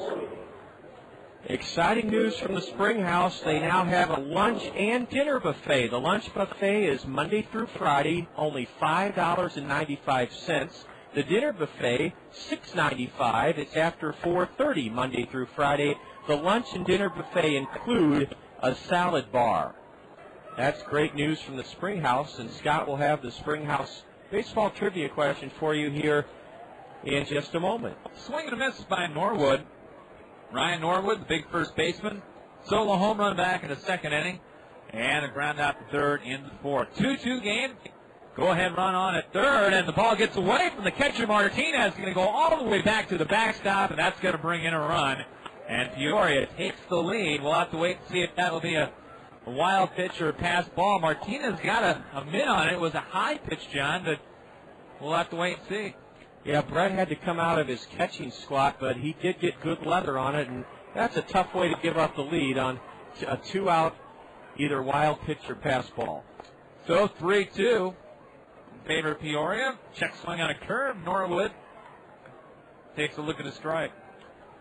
This will likely be the last inning of work by Robert Mosebach early in the season. He's done an admirable job here this afternoon. A curve is hit on the ground to Morris, who goes to his left to field it, throws out Norwood. Morris stepped right in front of Hanley Stasia and picked it just ahead of the shortstop position and threw on the first for the final out of the top of the sixth inning. But Peoria takes the lead. They come up with 2 runs on only 1 hit. A hit batsman, a couple of sacrifices, no errors, neither a wild pitch or a pass ball. We'll head to the bottom of the sixth inning. It's Peoria on top of the Kernels, 3-2. You're listening to Kernel Baseball on the Kernels Radio Network. Jumpstart your future with learning from Kirkwood Community College. No matter what your age or previous work experience, you have new opportunities as close as your phone. 398-5517. Kirkwood has hundreds of choices for career and technical programs. Kirkwood has financial aid and support options to help you succeed, and Kirkwood has locally based centers to help you balance work, family, and learning. Kirkwood is ready when you're ready. Call Kirkwood Admissions today, 398-5517. Kirkwood. Start here, go anywhere. Convenience and trust, 2 things all of us want. At Tri-State Travel, we offer both. It's convenient for you to make 1 call or 1 visit to our office for all your travel needs. A 1-day tour, a cruise, a trip to Branson, to charter a motor coach. For 66 years, Tri-State Travel has been a name you can trust to provide quality products. Come see why you can trust us to provide the convenience you expect. Tri-State Travel, now at our new location on 7th Street Southwest. When it comes to auto insurance, Westside Agency in Palo, your professional Pekin insurance agency, will make certain you're properly insured with the right coverages and deductibles. Westside Agency will tell you about the money-saving discounts from Pekin Insurance. Multi-car discount, good student discount, loss-free discount, 45-plus auto discount, auto home discount, low mileage discount. To see if you qualify for any of these auto discounts that will lower your premiums, visit Westside Agency in Palo. New pitcher on for the Peoria Chiefs as Matt Avery, right-hander, will take over for Mitch Atkins, the starter, who I'm not too unhappy to see go, John, because he had the Kernels really handcuffed. He retired the final 11 batters he faced. 5 innings pitched. He gave up 2 runs, both in the first inning, allowed 2 hits in the first inning. That was it. 5 strikeouts, 2 walks. Matt Avery making his second appearance of the year. He's thrown 1 inning. It was a perfect inning, and trying to bunt his way on was Kuhn, and I think pitch got him.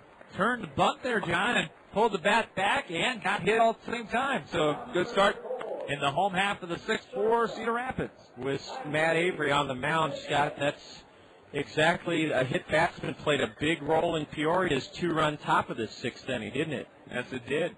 Heinley Stacia in there. Watts scored one of the 2 Kernel runs in the first and grounded out the second. On the grass at third is Taylor. Throw to first, and back in is Kuhn. Well, your chance to earn a $5 gift certificate to the Spring House is coming your way in just a moment. We told you about the lunch and dinner buffets, newly instituted at the Spring House. Kuhn was going. Throw to first. He's back in. That first move was to second base right there, John. So good job by Kuhn to get back. He's been running. The Kernels have been running. That's nothing new. So far, a couple of steals. Good lead at first. Runner bluffs. Now comes back. Throw to first. And just getting in is Kuhn. Whew. Jake Moiko with a strong throw to Ryan Norwood. And Brad Kuhn is an exciting player, and so is the guy at the plate, Heinley Stacia. He's taking a long look down at Bobby Magianis. Stacia in there from the left side. He's a switch hitter. Played at Rancho and at Orem last year. Throw to first. And again, Brad Kuhn in. And ready to go for the question today, John? You bet. I'll answer the phone. First of 70 here. That's right. Somebody's going to win the inaugural $5 gift certificate to the Spring House, of course. From the high set, the big right-hander. And now time call. As Matt Avery, 6'6", 230-pounder from McLean, Virginia. I believe that's around Washington, D.C. area. You bet it is. He went to the University of Virginia. Kuhn fakes, throw down to second, and it goes into center field. Here comes Kuhn on his horse, and he will advance to second base. And Peoria outsmarted themselves that time, John. Good job by Kuhn. He started to go, came back, and the catcher Moiko threw wildly down to second base. I don't think that's a stolen base. I think it's an error on the catcher. I think it is. E2, because Kuhn was not trying to steal until the throw from Moiko went right by the shortstop, Johnston, and now the Kernels have the tying run at second with nobody out. Stacia's now going to bunts it right back to the pitcher. He'll throw to third base, and out at third base is Kuhn, and Bobby Magianis does not like the call, and he's going to come out and argue. That could turn this whole game around right there. And like you've known Kernel fans the last couple of years, Bobby does not say a lot unless he really thinks that it was on the wrong end of the deal for the Kernels. Not a bad bunt from Heinley Stacia. About 2/3 of the way up the dirt path carved between the mound and home plate. And Matt Avery took a chance, and he won the risk. He was his throw to third baseman Brandon Taylor was a bang-bang play, and instead of having the tying run at third with 1 out, we have the tying run at first with 1 out. Man, oh man. Oh yeah. Fielder's choice by Stacia. He's got a big lead. Here's the throw over to first, and Heinley back in there. So Patrick Riley now with 1 out and a man on at first. Boy, like you said, that was Matt Avery rolling the dice right there. Came up okay for him. Let up outside for a ball. Peoria manager Jody Davis caught an average of 148 games for the Cubs in the mid-1980s. And our question today is name the Cub catcher who caught an average 153 games per season as the pitch is fouled to the left. Peoria manager Jody Davis caught an average of 148 games for the Chicago Cubs in the mid-'80s. We would like you to name the Cub catcher who caught an average of 153 games per season. During the 60s, during the mid-60s. I'll let you give the number. 896-7589. 896-7589 for your chance to earn a gift certificate from the Spring House. And the phones are ringing off the hook already. 3-2 Peoria leads, one out. Runner on at first, big lead by Stacia. Avery from the high set, he'll throw to first. And the runner back in. Inning started with Brad Kuhn being hit by a pitch, the first pitch of the inning, and the first pitch thrown by Matt Avery. And we do have a winner in our trivia contest today, so thanks for calling in. Swing and a miss. And it's 1-2 now to Patrick Riley. Kuhn advanced to second on an error by the catcher, Jake Moiko. And then Heinley Stacia trying to sacrifice the runner over to third. But it back to the pitcher. Avery threw to third at a bang-bang play. Kuhn was called out. There goes the runner, a hit and run, and the pitch fouled straight back. Got our first winner, John? We sure do. Scott, Bruce Nesmith is a highly esteemed and well-known political scientist at Coe College, and he's a baseball wizard. He identified Randy Hundley as the Cub catcher who caught an average of 153 games per season in the mid-'60s, before Jody Davis had the same type of stamina and endurance in the 80s. Well, throw to first, and not only was Stacia leaning, he was very fortunate to get back in. Bruce Nesmith, congratulations, Bruce, on that Randy Hundley answer. You've earned a $5 gift certificate from the Spring House. Stacia not going, pitch high and away for a ball. Evens things up at 2 balls, 2 strikes. One out, runner on at first. To make that 3-2 Peoria here in the bottom of the 6th inning. Avery, big right-hander from the stretch, delivering a high fly ball to medium right field. Ciaramella going back, makes the grab, and retreating back to first. He is Heinley Stacia. 2 outs now here. What was a promising start to the 6th inning for the Kernels. Had the tying run at second with nobody out. Now we have the tying run at first with 2 out. Boy, that was a huge call by the base umpire on that Brad Kuhn slide into third. Really turned the whole inning around. That's right. Bring up Mark Trumbo. Mark with an RBI and a sacrifice fly to left field. Came back in the first inning. Takes a look at a curve downstairs for ball 1. Boy, you talk about Randy Hundley. Still does a lot of things around Chicago for the Cubs. 153 games caught a year. Just it's not going to happen anymore. Well, here are his numbers. In 66, 149 games caught. In 67, 152. In 68, 160. And that fateful 69 season that the Cubs were on top till early September or mid-August, 151 games caught. The 2-0 instead of throw to first, and Stacia back in. That was a one wrap on, well, it wasn't the one. It was one of many criticisms of Leo DeRocher in 69 is that he just played that lineup into the ground. That everyday lineup of Beckert, Kessinger, Santo, Williams, Banks, Hundley.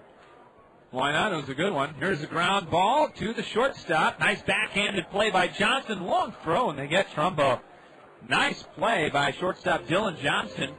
Couple steps into the hole, backhanded it, make a strong throw to get Mark Trumbo. And that'll do it for the Kernels in the bottom of the 6th inning. No runs, no hits, no errors, and the Kernels leave their second man stranded of the afternoon. Home opener from Veterans Memorial Stadium.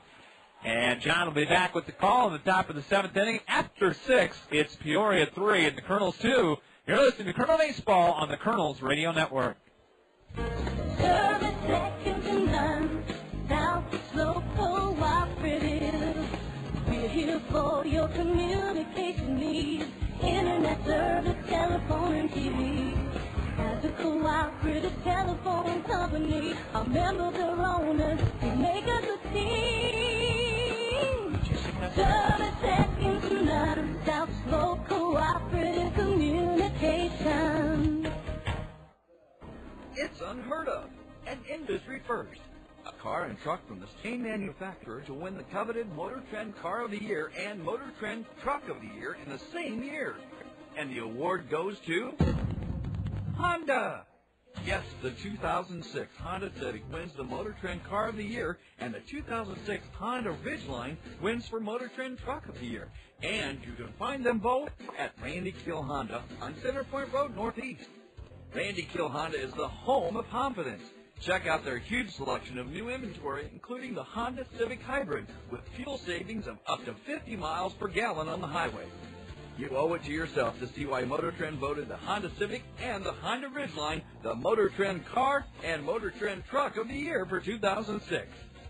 Visit Randy Keel Honda in person on Center Point Road Northeast or online at randykeel.com.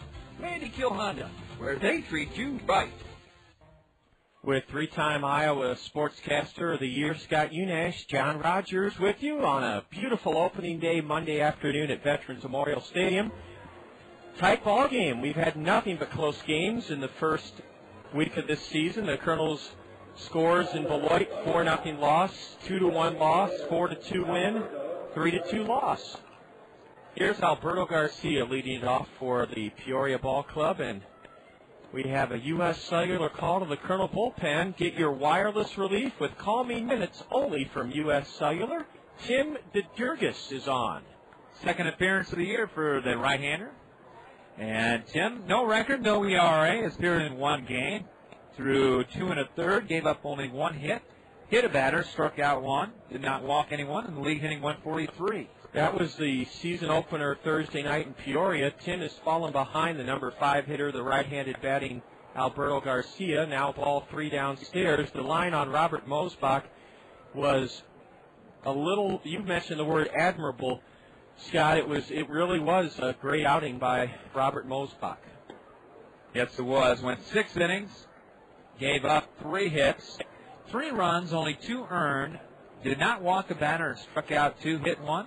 No wild pitches. A strike at the knees, and now a fastball misses inside, and Tim DeJurgis from the same Jesuit university that Frederick Deloise Kearney matriculated at, Regis University in Denver. He has walked Alberto Garcia to start this 7th inning here at Veterans Memorial Stadium. And I think we're going to have a pinch runner now for the Chiefs. Yes, we are. Luis Rivera will be the pinch runner. So Rivera will take over on the base paths for Garcia, who broke a leg last year, and they're nursing that along for him. Rivera will bat in the number 5 spot and take over as the DH.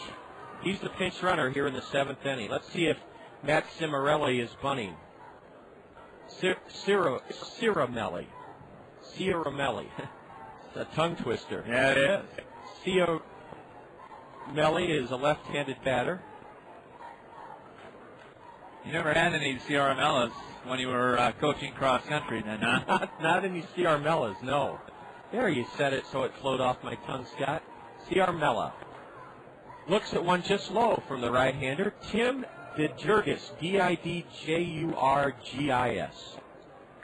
3-1 in 25 games with the Pioneer champion Orem Owls last year. 3-2 Peoria. They have a runner at first with nobody out, top of the 7th, on a delightful, almost too good to be true, Monday afternoon. Just beautiful. Just beautiful. Jack Rader's happy. Talked with him earlier on. A lot of folks happy. People in the Miller Mezzanine Terrace as well this afternoon. A pitch tomahawk down the line and left. It's up high near the line, and it's flagged down by Patrick Riley. Riley showed some nifty footwork as he shuffled down the left, or to his right, into the left field corner, and on the warning track in front of the 3:15 mark, Patrick Riley caught Ciamarelli's drive. Made a long run over to get that ball, too, John. Yes, he did. Very impressive athletic play. Here's Johnny Defendis. Colonel's got some good defensive players out here. Morris has had a good day at third. Defendis is a left-handed batter. He went to Rutgers. Throw to first. No tag by Mark Trumbo. Rivera is the pinch runner. The University of New Jersey Smile when you say that. I still remember Rutgers in 1976, my senior year in high school, being ranked number 1 in the nation in basketball with a guard named Sellers. Remember him, Scott? Yeah, a little bit. Phil Sellers, I believe his name was. A pitch out, and Rivera draws a throw at first, and not in time from Brett Martinez. The runner back safely. 3-2 Chiefs, top of the 7th inning. We'll be right back here tomorrow evening for a Triple Play Tuesday. For just $5, your choice of a hamburger or cheeseburger, chip, bag of chips, and a beverage. For just $5 tomorrow, we'll be on the air with the South Slope Communications Triple Play Show at 6:10 for Game 2 of this 3-game set with Peoria. All too high from the Colonel right-hander. Jurgis is a tall right-hander. Here's a drive into the left center field alley. On the run is Riley, and Patrick has that one. Boy, Patrick Riley had to go a long way to his left on that hard hit ball by Johnny Defendis, and when it left the bat, Scott, I thought it was going to bridge the alley out there. Well, that one actually got hurt a little bit by the wind because the wind lifted that line drive up a little bit and allowed Riley to scoot underneath it and make the play. 1 on, 2 out for Jake Moyko. M-U-Y-C-O. The catcher is grounded to short and flown to left. He's a right-handed batter. Runner not going. A curve from DeJurgis is looped into shallow center over the head of Infante, and on to third goes the pinch runner Rivera. He stops there as the center fielder Brad Kuhn gets it back in. That was a pitch that was poked off the end of the bat by Jake Moyko, just beyond the reach of Larry Infante, the second baseman. It just did get over his glove in shallow center for a 2-out single. Now first and third for Davey Gregg, who's reached on an error, singled and scored today. Yeah, Davey Gregg's kind of been a thorn in the Colonel's side here this afternoon. And that's the big batter in this game, John. 3-2, Peoria leading right now. And if the Colonels want to remain within 1 run, they've got to retire the number 9 guy for the first time today. Now Brett Martinez calls time and steps out in front of the plate, flashes a series of signs to his infielders. I'm supposing, Scott, that's to guard against a double steal. Yep, first and third situation, tell who's covering and how they're going to attack this defensively. Davey Gregg, a left-handed batter. Looks at a fastball for a strike called. Gregg is out of the University of South Carolina. He's 22 years old, a left-handed batter. He hit .280 with Boise last season. A homer, 19 RBIs. And he shoots one off his fifth foul towards the hot corner grill. That's strike 2. Good job. Get ahead 0-2 here early on toward the Jurgis. Now do you come right after the number 9 hitter? High fastball. How about that? The Jurgis won't overpower you, though, but it's a good opportunity. Tim is set, the 0-2. Swing and a pitch in the dirt, a miss. Brett Martinez on to first, and Tim to Jurgis. Pitches around a walk and a 2-out single. A big strikeout by the right-hander of Davey Craig. The Colonels retire him for the first time this afternoon and are still only 1 run down as we enjoy the 7th inning stretch. Let's keep it right here and listen to this big crowd sing, "Take Me Out to the Ball Game."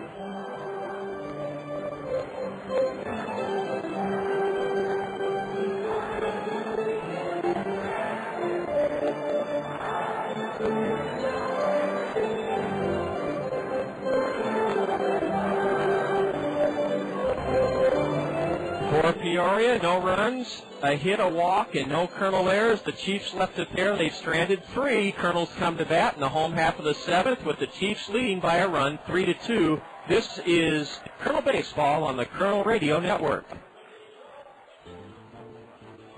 Cedar Rapids' oldest wholesale greenhouse is also Cedar Rapids' full-service landscaping and lawn care center. Cedar Rapids greenhouses have been serving eastern Iowans for 50 years at the corner of Johnson Avenue and Edgewood Road, behind Guppy's on the Go. Cedar Rapids greenhouses has a full line of trees and shrubs like magnolias, maples, and lilacs. And for a limited time, buy any potted tree and Cedar Rapids greenhouses will deliver and plant it free. If you're searching for the right beautification project, let the trained landscape designers at Cedar Rapids greenhouses help you create a unique plan for your home. From retaining walls to ponds, waterfalls, and fountains, they'll work within your budget and taste, and they do free estimates. Lawn care featuring mowing, fertilization, seeding, sodding, aeration, dethatching, maintenance, and cleanup are all done with care and precision. For the highest quality and low prices, see the difference at Cedar Rapids Greenhouses, Eastern Iowa's full-service landscapers at the corner of Johnson Avenue and Edgewood Road. Hi, I'm Phil Andrews, your local Pekin insurance agent at Andrews Insurance in Cedar Rapids. I'd like to introduce you to an easy-to-understand, affordable life insurance plan with great benefits. It's simplified issue whole life from Pekin Insurance. The plan requires no medical exam, has guaranteed rates for life, and a guaranteed cash value. Life insurance made simple and affordable from Pekin Insurance. To learn more, contact me, Phil Andrews, at Andrews Insurance. An exciting moment opens up the Kernels' seventh inning. Warner Madrigal bashes an 0-1 pitch fair down the left field line into the corner, but Johnny Defendis with a strong throw to second, and Warner is out on a feet-first slide. Warner Madrigal's ball appeared, Scott, to be foul. The Kernels got a break, but then Warner tried to stretch a single into a double, and he was out at second in a cloud of dust. Yeah, it was a really nice throw from Defendis. Now a big swing and a miss by Dallas Morris. Kernels scored 2 in the first, nothing since, and we're in the bottom of the seventh, trailing 3-2. It's a single for Madrigal, and then 7-4 pegged out at second base. Well, tough way to start the home half of the seventh. Matt Avery's on the mound. Yeah, we've had a couple of bad breaks. Had the tying run at second with nobody out in the sixth. A bang-bang play on a sacrifice bunt, and Brad Kuhn was ruled out at third. Now Madrigal out at second. A pitch inside has Dallas Morris jackknifing out of the way. 3-1 to Dallas Morris. We have a baseball fun fact for you, and Scott will share that with you here as the Kernels bat in the seventh inning. Morris on a 3-1 pitch, fouls it in the air off to the right. Full count now. Won't be an easier foul ball into the stands hit this year than that one. And a lifetime honorary contract and a free spaghetti dinner to Zio Gianos earned by the Kernel fan that came up with that one. Full count to Dallas Morris. He leans out and spoils a good pitch from Matt Avery. Count remains full. A baseball fun fact about our parent club, Scott, when they originally were named the Los Angeles Angels, and they played at Wrigley Field in the inner city in Los Angeles. We'll get to it after this next pitch. It's high. Dallas Morris aboard with a one-out walk. Tying run at first, one away here in the bottom of the seventh inning, 3-2 Peoria. Very nice at-bat, by the way, that time for Dallas Morris. Our baseball fun fact, a 74-year-old Ty Cobb, the George Peach, threw out the first pitch at the Angels' first ever home game at L.A.'s Wrigley Field on April 27, 1961. Wouldn't have been something to see that. I think Ty Cobb passed on later that year. Probably yelled at 3 or 4 people on his way out to the mound, from what I understand. Oh, that movie with Tommy Lee Jones is a great one. Pitch inside to Madison Edwards, and now he slices it foul over the grass slope seating berm down the left field line. 1-1 to Madison Edwards, left-handed batter who's walked, been caught stealing after that walk, and struck out. Kernels trail by 1 run, and we're in the bottom of the seventh inning. Tying run at first, Dallas Morris. Throw to first, and he is safe. Oh, that was close. Ryan Norwood. Here comes Jody Davis. Scott, I thought they had Dallas Morris, and so did Jody Davis. He comes lumbering out of that third base chief dugout and yells out to the base umpire, he was what? He was safe. I think what got Jody is the fact that umpire showed out, started to go out, and then changed it to safe. But in his opinion, the hand got in there. Is Morris running? No. Edwards loops one into shallow center. This one's trouble, and it is caught. Oh, a fine break by Davey Craig as he came on like gangbusters to take a Texas League base hit away from Madison Edwards, and that's the second out of the inning. Back to first, Dallas Morris. My mom saw the movie about Ty Cobb that starred Tommy Lee Jones, Scott, and she recommended I not see it. She thought it was a very kind of downer, depressing movie. I didn't feel that way. I thought it was a realistic portrayal of an ornery old cuss.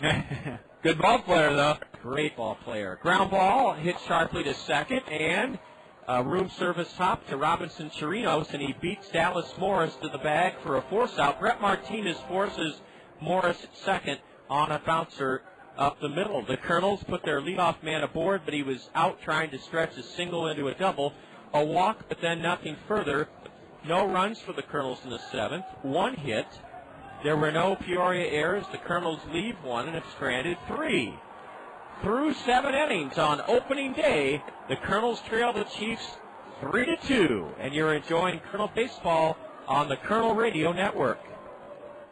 Hi, I'm Gary Dolphin. You know, Hometown Restyling has served Eastern Iowa since 1986, providing the very finest in windows, siding, and sunrooms. Their experienced staff can handle the job from start to finish, including plans, permits, and inspections. Plus, Hometown Restyling is nationally recognized by Professional Remodeler, Qualified Remodeler, and Remodeling magazines. Call Hometown Restyling for your next remodeling project, or better yet, visit one of our beautiful showrooms in Hiawatha or Coralville. Hometown Restyling, because there's no place like home. Solid Waste and Recycling Services' most valuable player is that big, sturdy cart you use to put your yard and organic debris into. Yardie. Yardie's a real workhorse when it comes to gobbling up your lawn and garden debris. You can expand its capacity by mulching your leaves and other yard debris with your lawnmower, leaf vacuum, or leaf blower. Yardie's okay swallowing up brush and branches, but he'd prefer that you bundle and tie them together and place them beside him. Remember, your Yardie can do more for you if you give him those two special treatments, mulching and bundling. Your home is a place for savoring all the good things in life. It's a place for celebrations. It's a place where memories are created. To make sure your home is properly insured, visit Sheets Sports Draper in Marion, your professional Pekin insurance agency. Sheets Sports Draper will give you all important details about homeowners insurance with complete coverages and surprisingly affordable rates. Visit Sheets Sports Draper in Marion for homeowners insurance for your well-lived and well-loved home. No word yet on this afternoon's attendance, but a robust, enthusiastic, large, healthy crowd on hand for opening day. The Kernels scored a pair in the bottom of the first inning. Peoria answered with one in the top of the second. The Chiefs pushed across two in the sixth inning with the aid of a hit batsman and a passed ball. That's the difference in the game now. Top of the eighth inning. Tim DeJurgis fires a strike on the outside corner to Robinson Chirinos, the leadoff batter. He's the fellow Robert Mosebach hit, and he wound up scoring the go-ahead run in this game in the sixth inning.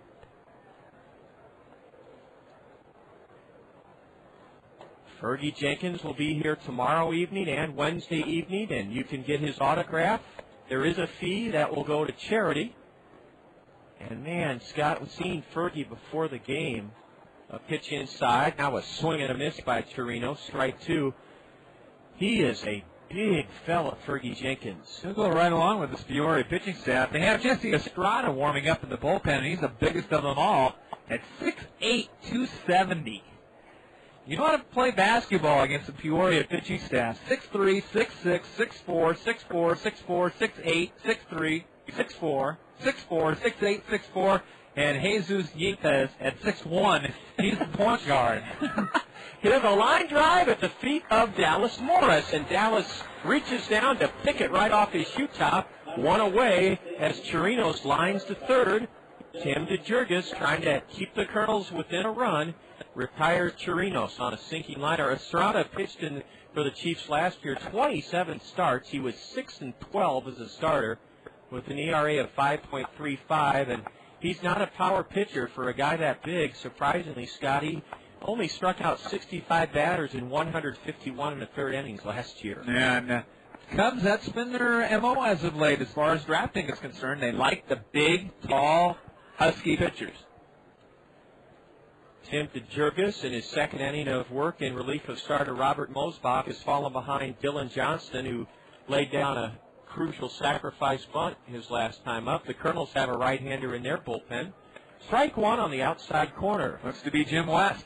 It is Jim West. The Kernels lost Kevin Lynch. He was promoted to Rancho Cucamonga after 2 scoreless appearances in Beloit. A slow roller to shallow second. Larry Infante underhands to Trumbo at first. Dylan Johnston is out on a 4-3 slow roller to first. Boy, Scott, we really thought there'd be some runs scored here this afternoon with that wind whipping out towards left center, but it has been a very well-pitched game by both ball clubs. Well, they've kept the ball down for the most part. And when you do that, even on a day reminiscent of Wrigley Field in Chicago, you're going to have success. A changeup and a swing and a miss by Brandon Taylor. He gave the Chiefs the lead in this game with a sacrifice fly to right in the 6th inning. It's 3-2 Peoria, top of the 8th inning. Tim fires low and away for ball 1. Field, as Bob and I talked about, Bob Brooks and I on the South Slope Communications Triple Play Show, is in terrific shape for early April. A ground ball to third. Cutting to his left is Morris, and Dallas fires on to first for the out. How many assists, Scott, for Dallas Morris this afternoon? Oh, I can total that up for you real quick here. And as Scott does that, the 7 assists for Dallas Morris. The Chiefs have played pepper with him at third. After 7.5, it's still the Chiefs up by a run over the Kernels on opening day, 3-2. You're enjoying Kernel baseball action on the Kernel Radio Network. Smelly cat, smelly cat. Oh, they clean you. What are you playing, Nigel? I was just trading places with Phoebe from Friends. She's so funny. She's wicked. Cool. You know, Sierra Mist and TBS have the Trade Places with the Funniest Faces sweepstakes, where you can really trade places with your favorite characters and win the ultimate sitcom getaway. Yeah, just go to TBS.com to enter. You can win the Friends Ross and Rachel honeymoon trip to Vegas. There's also a trip to see where the Seinfeld gang hung out in New York City. Or an Everybody Loves Raymond trip to a golf resort in California. The Trade Places with the Funniest Faces sweepstakes. Just watch Friends on TBS and enter at TBS.com. Brought to you by Sierra Mist. It's that refreshing. No purchase necessary. Internet access required. Subject to official rules at TBS.com. With legal residents of the continental U.S. 18 or older. Void where prohibited. Ends 5/16/06. Service second to none. South Slope Cooperative. We're here for your communication needs. Internet service, telephone, and TV. As a cooperative telephone company, our members are owners who make a good team. Service second to none. South Slope Cooperative Communications. Number 9 hitter Larry Infante will be first up against the fella Scott pinpointed down on that Chief bullpen moments ago. Jesse Estrada, a big 6'7" right-hander from El Paso, Texas, takes over for Matt Avery, and Avery in 2 innings, Scott, blanked the Kernels. Yeah, he did. Gave up 1 hit, did not strike out a batter, walked 1, no runs, and hit a batter in his 2 innings of work. Jesse Estrada in there now for the Peoria Chiefs, and he is a big one, 6'8", 270 from El Paso, Texas.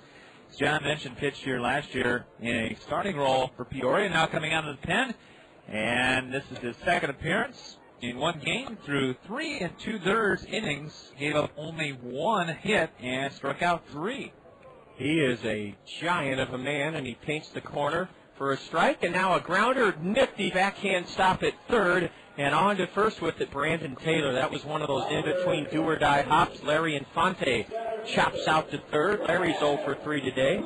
The Kernels have had 1 hit since the first inning. It was a leadoff single by Madrigal in the 7th, but he was thrown out trying to stretch it into a double. Kernels have double-barreled action going, a left-hander and a right-hander. We mentioned, 2 right-handers. Jim West is down there, and Chris Howell has joined him. A bunt attempt foul off to the left by Brad Kuhn, who was hit by a pitch.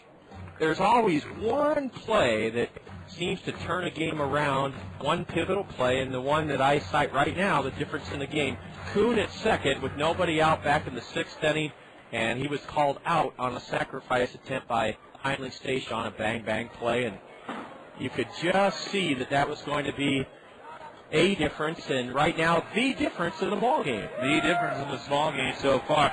Let's update you on the State Farm Major League scoreboard. White Sox leading in Detroit 4-3, that one in the 7th. Dodgers shutting out Pittsburgh 5-0 in the 4th, and Houston 2-1 over Washington in the 3rd. An 0-2 pitch is lifted to shallow right center by Brad Kuhn. Matt Ciaramella gives way to the center fielder, and Davey Gregg squeezes it for the second out of the 8th inning. 2 away here in the 8th inning. Heinle Stacia the batter, 3-2 Peoria. Ooh, we've been in tight game after tight game here in the first 5. Going to turn you gray, John. We have a whole year of one-run games. They're fun. They sure are a lot more compelling than blowouts, that's for sure. Ball 1 low and in to Heinle Stacia, who walked and scored in the Kernel 2-run first inning. 3-2 Peoria. Slate swing and a miss by Stacia, strike 1. Jesse Estrada. Boy, he is just mammoth out there on the mound. As Scott said, 6'8". And his fastball is inside. It was clocked according to the Bank Iowa speed pitch indicator underneath the scoreboard in right center at 88 miles an hour. Yep, 88. Doesn't overpower you, but we'll try him out of the bullpen this year, it looks like. Base hit into left by Heinle Stacia. He's hit safely in the first 5 Kernel games this year.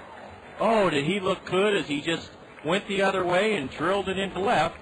Johnny Defendis gets it back in, and everybody expecting Heinle Stacia to try to run to get into scoring position.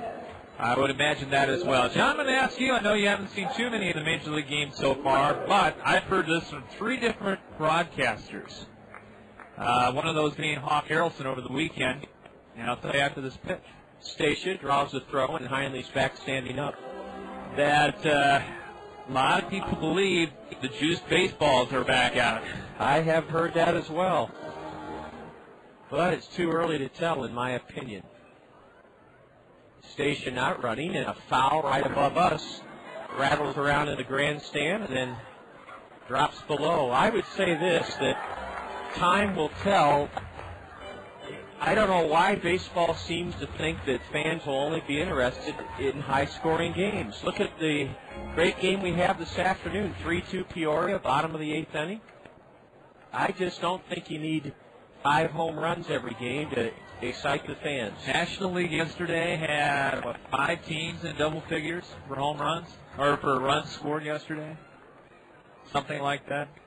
Patrick Riley on an 0-1 count. Hits a high drive down the line and right at the wall, and it's going to be a base hit. Heinle Statia's being waved home. Here's the relay. Heinle Stacia scores standing up, and the Kernels have tied it on a double pull down the right field line with 2 out by Patrick Riley.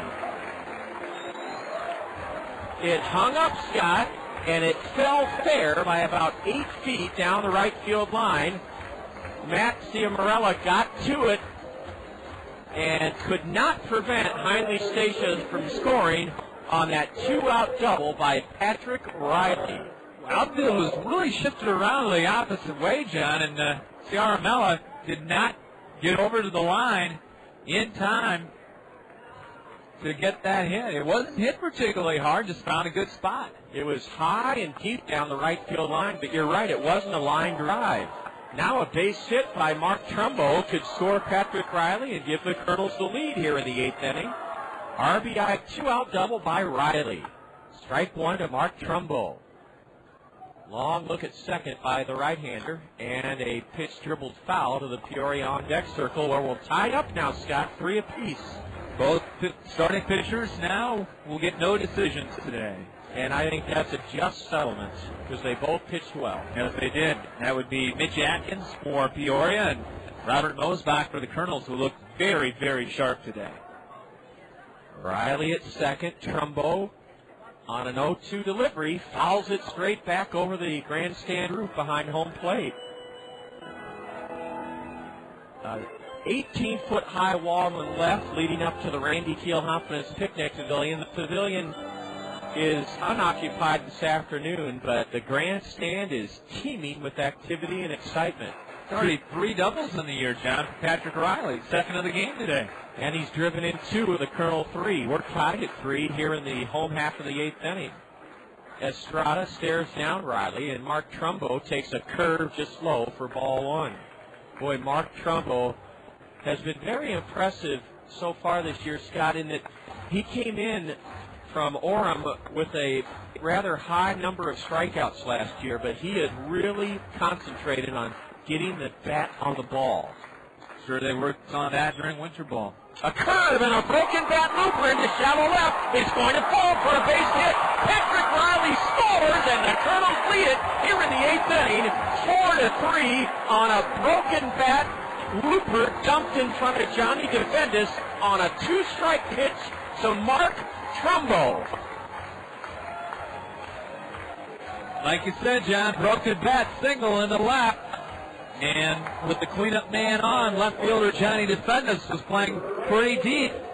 And Trumbo just knocked that one down right in front of him. And Patrick Riley scored easily from second base to give the Kernels the 1-run lead. 4-3 Kernels here in the 8th, and a fastball up and into Warner Madrigal, who has 2 of the Kernels' 6 hits. This all started with 2 outs, and Scott, is that ever a tonic to give a ball club some confidence? A 2-out rally. 2-out rally. Warner backs away from a pitch up and in from Jesse Estrada. The Kernels have, as Scott noted earlier, 2 men, now 1 man warming up down the right field line, and that looks to be Chris Howell. It is. Let's get some more runs. Swing and a foul. Madrigal came right out of his shoes across home plate. I mean, he took a healthy cut at that 2-0 pitch. We're getting closer to you, John, early in the year. Well, I had my chance for glory last year and booted it, so I don't think any second chances will come too quickly. Like a E12 or something like that. Strike 2 called to Warner at the knees. Trumbo has driven home Patrick Riley, who drove home the tying run. Patrick then scored the go-ahead run in this 8th inning on a broken bat single into left center by the Colonel cleanup man, Mark Trumbo. 4-3 Kernels. Estrada set, and a high drive slicing into the right field corner. It drifts into foul ground, and it's caught by Matt Ciamarella. Ciamarella made a fine running catch in the right field corner. Scott, it was a foul ball, right? Yeah, it was a foul ball. Caught it in foul ground. Made a heck of a play on it over there in the corner. That was very similar to the double that brought home the tying run by Patrick Riley, but that time Ciamarella was playing toward the line. Well, the Kernels, with a 2-out, 2-run rally in the home half of the 8th, carry a 1-run lead into the top of the 9th, trying to win their home opener in dramatic fashion. Stay tuned. The top of the 9th headed your way. 4-3 Kernels. You're listening to Kernel Baseball on the Kernel Radio Network. It's unheard of. An industry first. A car and truck from the same manufacturer to win the coveted Motor Trend Car of the Year and Motor Trend Truck of the Year in the same year. And the award goes to Honda. Yes, the 2006 Honda Civic wins the Motor Trend Car of the Year, and the 2006 Honda Ridgeline wins for Motor Trend Truck of the Year. And you can find them both at Randy Kill Honda on Center Point Road Northeast. Randy Kill Honda is the home of confidence. Check out their huge selection of new inventory, including the Honda Civic Hybrid, with fuel savings of up to 50 miles per gallon on the highway. You owe it to yourself to see why Motor Trend voted the Honda Civic and the Honda Ridgeline the Motor Trend Car and Motor Trend Truck of the Year for 2006. Visit Randy Keel Honda in person on Center Point Road Northeast or online at randykeel.com. Randy Keel Honda, where they treat you right. Hy-Vee, the most respected and recognized brand name in our entire great state. Your Cedar Rapids and Marion Hy-Vees value the vital role professional baseball plays in our community's fabric. Our treasured tradition of affordable, wholesome entertainment that brings families, friends, work colleagues, and customers together for lifelong memories. Your Cedar Rapids and Marion Hy-Vees are proud to support the best thing going in eastern Ottawa, the wonder of Kernels baseball. Here we go to the top of the 9th, 4-3 Kernels, and Ryan Norwood swings on Chris Howell's first pitch and misses strike 1. This U.S. Cellular call to the bullpen has Chris Howell on for the 9th inning. Ball 1 just slow. U.S. Cellular. Get your wireless relief with Call Me Minutes only from U.S. Cellular.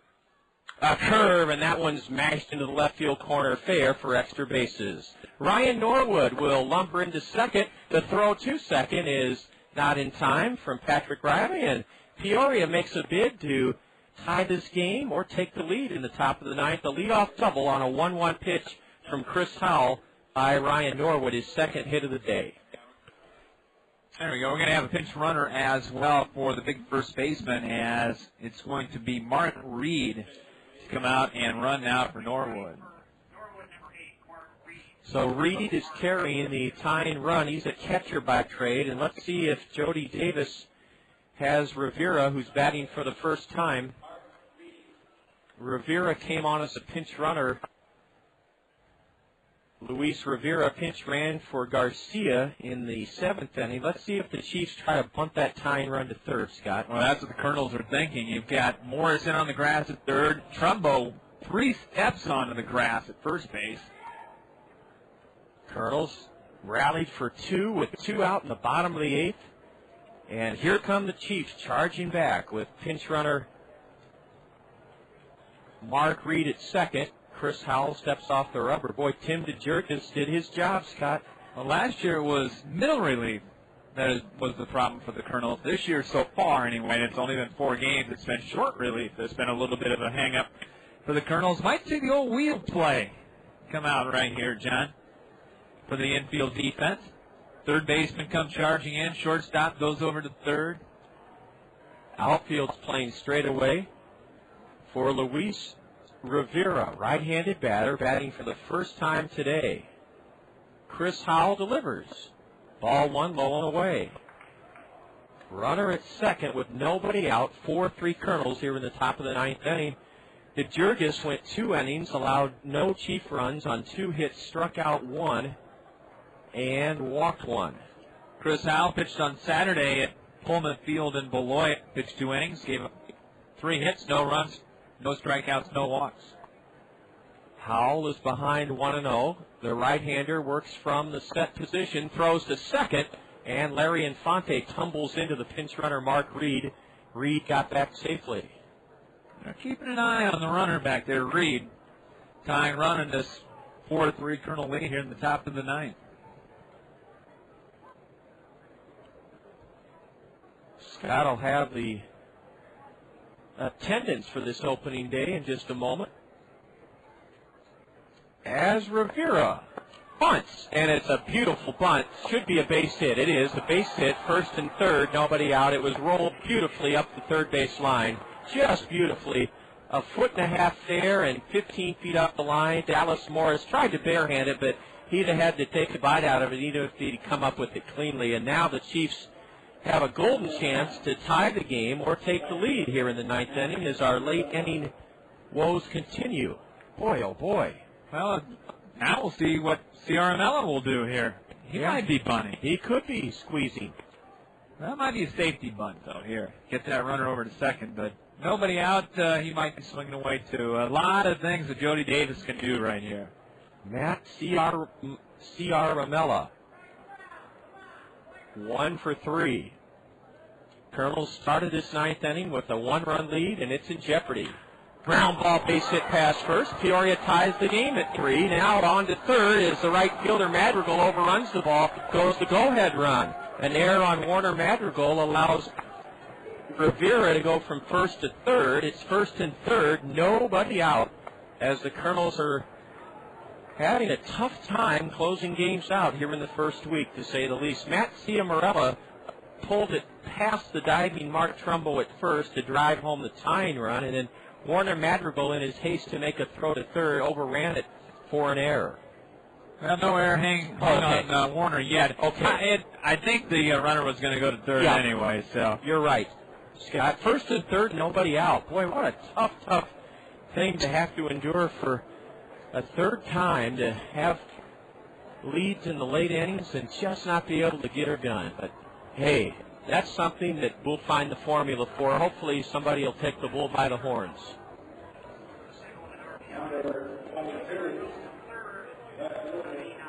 Okay. There is an error on Madrigal. E9, and that is the second Kernel error of the day. Now the Kernels have to try to keep it tied, or at the very least prevent the Chiefs from having a bigger inning. Yeah, you can't give up the big inning in this situation. Peoria has tied the game on 3 straight hits. Rivera at third and Ciamarelli at first. And a high fly ball down the line in left where he may have a play at the plate. Riley has it. The runner tags and he holds. He holds. Patrick Riley hit the cutoff man. And Scott, I thought for sure that Rivera would try to score, but Jody Davis, with nobody out, didn't want to risk running out of a big inning. Yeah, you hit it right on the head, John. Nobody out, no reason to try it on a shallow fly ball to left. Although, you've got the number 8 and number 9 hitters coming up. But they've been on 3 times so far for Peoria. But still 2 more opportunities to get that runner home from third base. And you got to be cognizant right here of the old squeeze play. Yes, sirree, with Jake Moikel, the cat. Here it is, the squeeze, and he bumped it foul into the screen. And yes, Scott Unash is a soothsayer, a clairvoyant, and whatever you want to call it, he saw it coming. Scott, that was some premonition you had. I don't use it for monetary gain, though. Oh, darn. I use my I don't know lottery numbers. The squeeze was on, but fouling it into the screen on the bunt was Jake Moikel. Now time is called. 3-3 game in the 9th. The Kernels scored 2 runs with 2 out in the bottom of the 8th inning, and now we're trying to get a double play pop-up for strikeout to keep it a 3-3 game. Swing and a foul. That pitch ran right in on the batter's hands. And it's strike 2 to Jake Moikel. Moikel might get another one of those if he swung at that one. A little bit more on the inside. Even if he hits that, John, he's not going to do anything more than roll it out the foul. Boy, Jody Davis has that look about him coaching at third that he just loves being in charge of a baseball team. A looper foul off to the right. If I'm not mistaken, he accomplished something pretty special a few years back in an independent league, I think. That's right, the Independent Canadian Baseball League led the Calgary Outlaws to the championship in 2003 north of the border. I'm not sure if that league is still going. I think it's called the Can American League now. And a pitch in on the batter's hands. It's fouled over the backstop. Brett Martinez watched it sail over the screen. It's still 0-2 to Jake Moikel. 3-3 score, top of the 9th inning. 2,272 are attendance on opening day here, John, at Veterans Memorial Stadium. Nice opening day crowd. Garcia, the go-ahead run at third. Ciamarelli at first. Infield halfway for the Kernels. Howell delivers upstairs. Ball 1. Chris has made a lot of pitches here in the top of the 9th inning. Nobody warming up in either bullpen in this 4-4 game right now. Norwood started it with a double down the left field line. Then a bunt single. Curve, and there's a looper into the left field corner. Fair. They call it foul. They call it foul. Scott, I thought it hit the line. What did you think? It was real close. Jody Davis is not arguing. Nope, he's not arguing, so I got to say that was right on. Scott, I thought it hit the foul line, but again, I'm way up here, and that would have scored a pair, or at least one, probably 2. It was foul by probably 1 grass blade. That's all you need. Whew. Did you see it? Did you have an opinion on it? I thought it was foul. Okay. Jody Davis did not argue. I thought it hit the left field line. It took the home plate umpire, and I called it prematurely. That's a broadcasting Cardinal sin. Now a line drive into center. That's a base hit to put the Chiefs ahead. Peoria has their 4th straight hit here in the 9th inning, or their 4th hit of the inning. Scoring is Rivera to make it 4-3.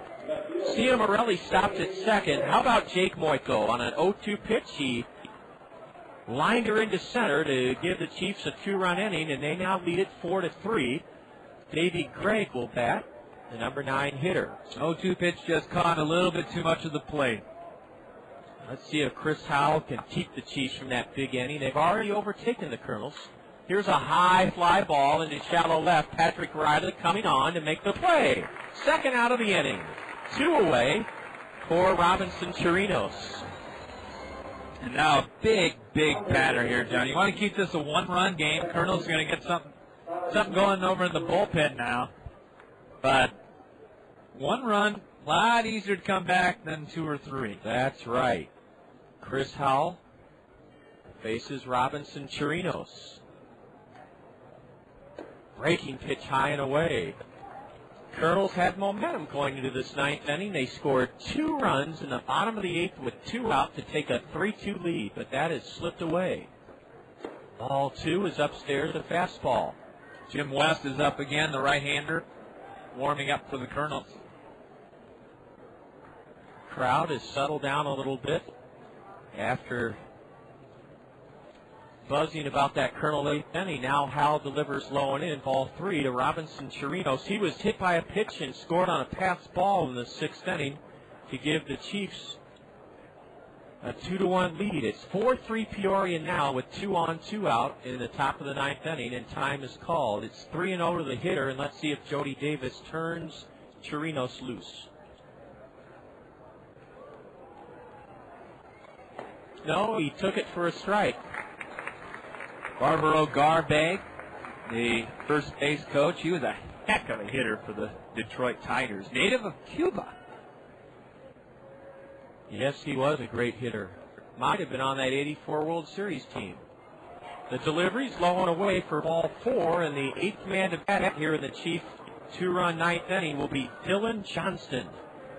Garbay was the first Cuban-born player to defect to the United States. That is something. Here comes Bobby Magallanes, and we may have our second U.S. Cellular call to the bullpen. We will. Bobby's going to bring in Jim West. This call to the Colonel bullpen sponsored by U.S. Cellular. Get your wireless relief with Call Me Minutes only from U.S. Cellular. So Chris Howell goes 2/3 of an inning, gets a fine hand as he leaves. Surrendered 2 runs on 4 hits, no strikeouts, and 1 walk for Chris Howell. Wednesday, we wrap up this series with the Chiefs with a Fairfax State Savings Bank Money Wednesday. The first 750 of you Colonel fans to come to the ballgame Wednesday night will receive an envelope with money in it from Fairfax State Savings Bank. The dollar amount will range from $1 to $100. And we'll do it every Wednesday here at the ballpark. Fairfax State Savings Bank Money Wednesdays. And the first one is this Wednesday at 6:30. We're on the road an awful lot early in the season, Jono. Are we ever? Heading up to Appleton after this series with the Chiefs. And then we have Easter off. We'll be right back here in the zone tomorrow evening, and then let me check my schedule, Scott. We may be... Now this is our game of the week, of the weekdays anyway. Okay. Back on our sister network station, KMRY, tomorrow on Wednesday. All right, that's going to be a challenge for me to keep that schedule grid in front of me. I can put that together for you, John. There we go. There it is. Yep. Hey, is this the first time we've had Easter off? We've had it off for the last 2 or 3 seasons, but it's still a rare. I mean, it just started a couple of years ago. Okay. And it's a real blessing for the players, their families, and to have that day set aside for what it should be for observing He is risen indeed, and also to be with family. Jim West pitched a scoreless inning in the season opener Thursday night up in Beloit. Jim's from Chandler Gilbert Community College. And he spins a curveball into Dylan Johnston, left-handed batter, strike 1.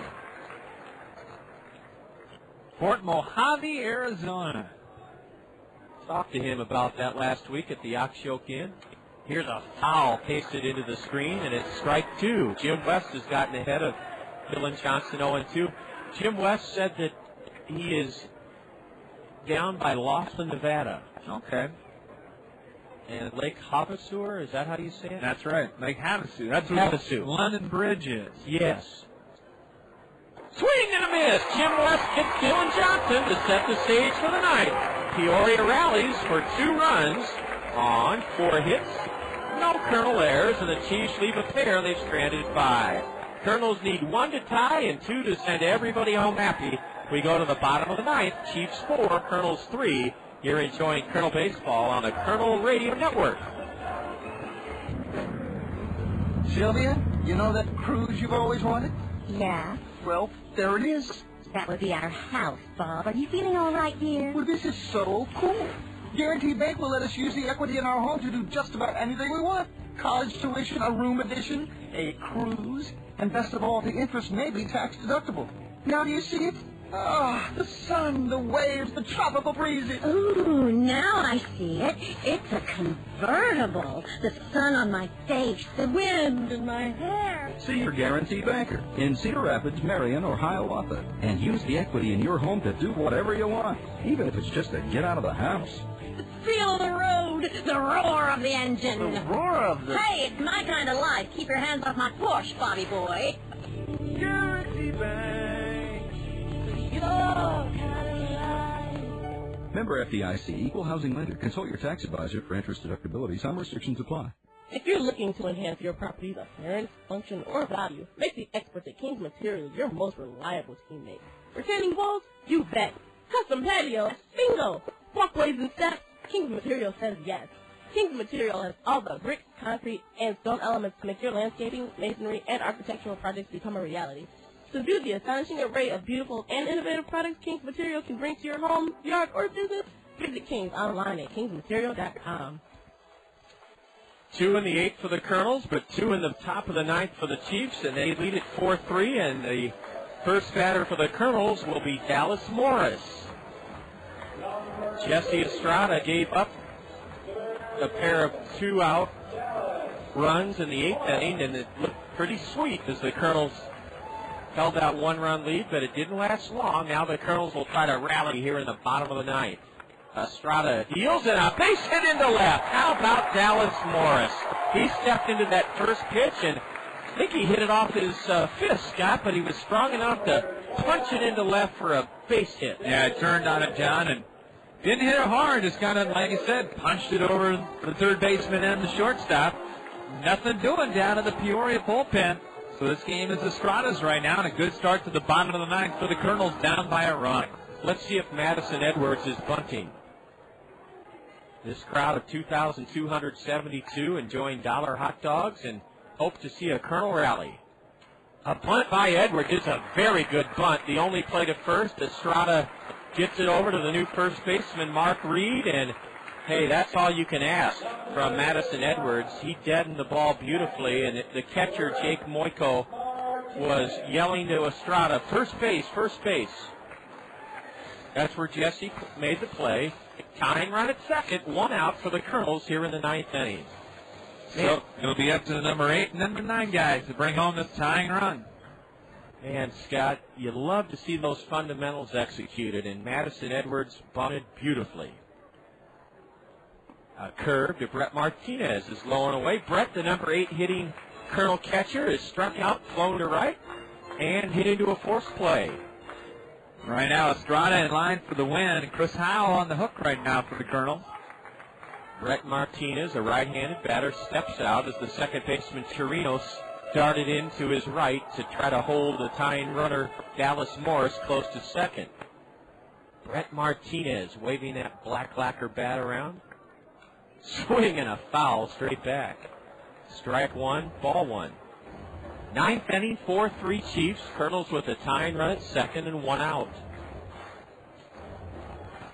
Second baseman Robinson Chirinos coming in to have a word with pitcher Jesse Estrada. Quite a height discrepancy there. Yeah. This Chirinos. 6'1". Anybody looks small compared to the 6'8" El Paso, Texas right-hander Jesse Estrada. He's set at the letters. And a foul off the end of the bat by Brett Martinez up onto the Miller Mezzanine Terrace, strike 2. Kernels have been out hit 8-7 and trail here in the ninth by a sole run, one run, tying run at second. The outfield is playing, well, the center fielder, Greg, is very shallow, and so is Matt Ciamarella in right. Brett Martinez takes it up and in for a ball. Good place for that 0-2 pitch, though, John. You don't want to, or even the 1-2 pitch, I beg your pardon. You don't want to give too much of the plate on that pitch. That's what the Kernels had happen in the top of the ninth inning.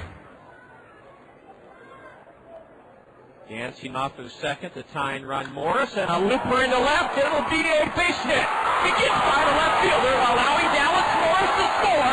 This game is tied. Brett Martinez is runway to third. The throw to third, not made. We are tied here in the ninth inning on a base hit into left by Brett Martinez and a two-base error by Johnny Defendis. We're tied. Winning run at third, one out in the ninth. That thing just handcuffed Defendis out there. Didn't know whether to come in, try to go for the diving catch, or lay back, and he kind of stayed in that middle ground, John, and the ball just scooted away from him. Got by him, went all the way to the wall over the corner where the Randy Keel Honfitz Pavilion jets in. And 5-5, infield in, one out. Watch the squeeze here for the Kernels. Larry Infante will try to drive in the winning run here in the ninth inning. As Scott said, infield in for the Chiefs. Squeeze! And it's a strike, and the runner out at third. Out at third, Brett Martinez as a pitch out. Nothing Larry Infante could do on the suicide squeeze. For the second time, Scott Unash knew his hunch was right, and the Kernels will not have the winning run at third. The suicide squeeze was on, and Brett Martinez is caught stealing. It went Estrada to the catcher, who chased Brett up the third base line, tagged him out for the second out of the inning. Yep. Going to be two unassisted put out, and really nothing you can do in that situation. Jody Davis guessed right, pitched out. And Larry Infante swings and misses, strike two. Ooh, the Kernels have tied it here in the ninth. Had the winning run at third, and a suicide squeeze backfired as the Chiefs pitched out. Now Larry Infante fouls one onto the third base grandstander. Boy, we've seen a little bit of everything in the late innings today. This one's had more twists and turns than a West Virginia country road. It sure has, Scott. Larry Infante on an 0-2 delivery from Estrada. It's one into deep right. Way back is Ciamarella. It's over his head into the wall. Larry Infante will scoot to second. The throw there, cut off. Winning run at second, two outs. Larry Infante hammered one over the head of the right fielder, Matt Ciamarella. And the Kernels have not an ounce of quit in them on opening day. Mitch Bombard's going to come out to the mound. That name sounds familiar. Yeah, he managed here in Cedar Rapids for many a year. And I remember a player named Mark Bombard. That's right. Maybe that's who I'm thinking of. I don't know. I might be getting my names mixed up. I would bet they're related. Scott, there's a right-hander now in the Chief bullpen, and that right-hander for Peoria is Robert Sotolongo. We'd like to say Sotolongo to this ball game right now. That means a winning hit from Brad Kuhn. Infante at second with two out here in the bottom of the ninth. We're tied. A line drive into left, and it's a base hit. They're going to wave Infante home. The throw by Defendis is on line. Runner out at the plate. Out at the plate. A piece of the catcher's glove came out. Some of the fans thought it was the ball, and Infante is out at the plate. We're going to extra innings. What a wild, wild finish to this ball game that will continue. Brad Kuhn did his job, Scott. He lined a single into left.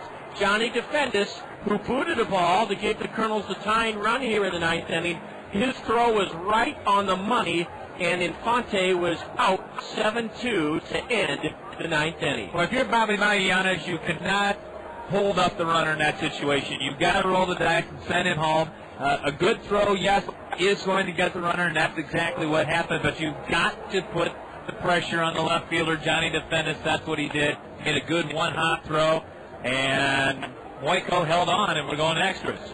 The ninth inning sees the Kernels rally for 1 run on 4 hits, 1 chief error. The Kernels leave a runner, have a man thrown out at the plate. We've left 5, and for the second time in 5 games, we're going into extra innings. We're going to keep it right here because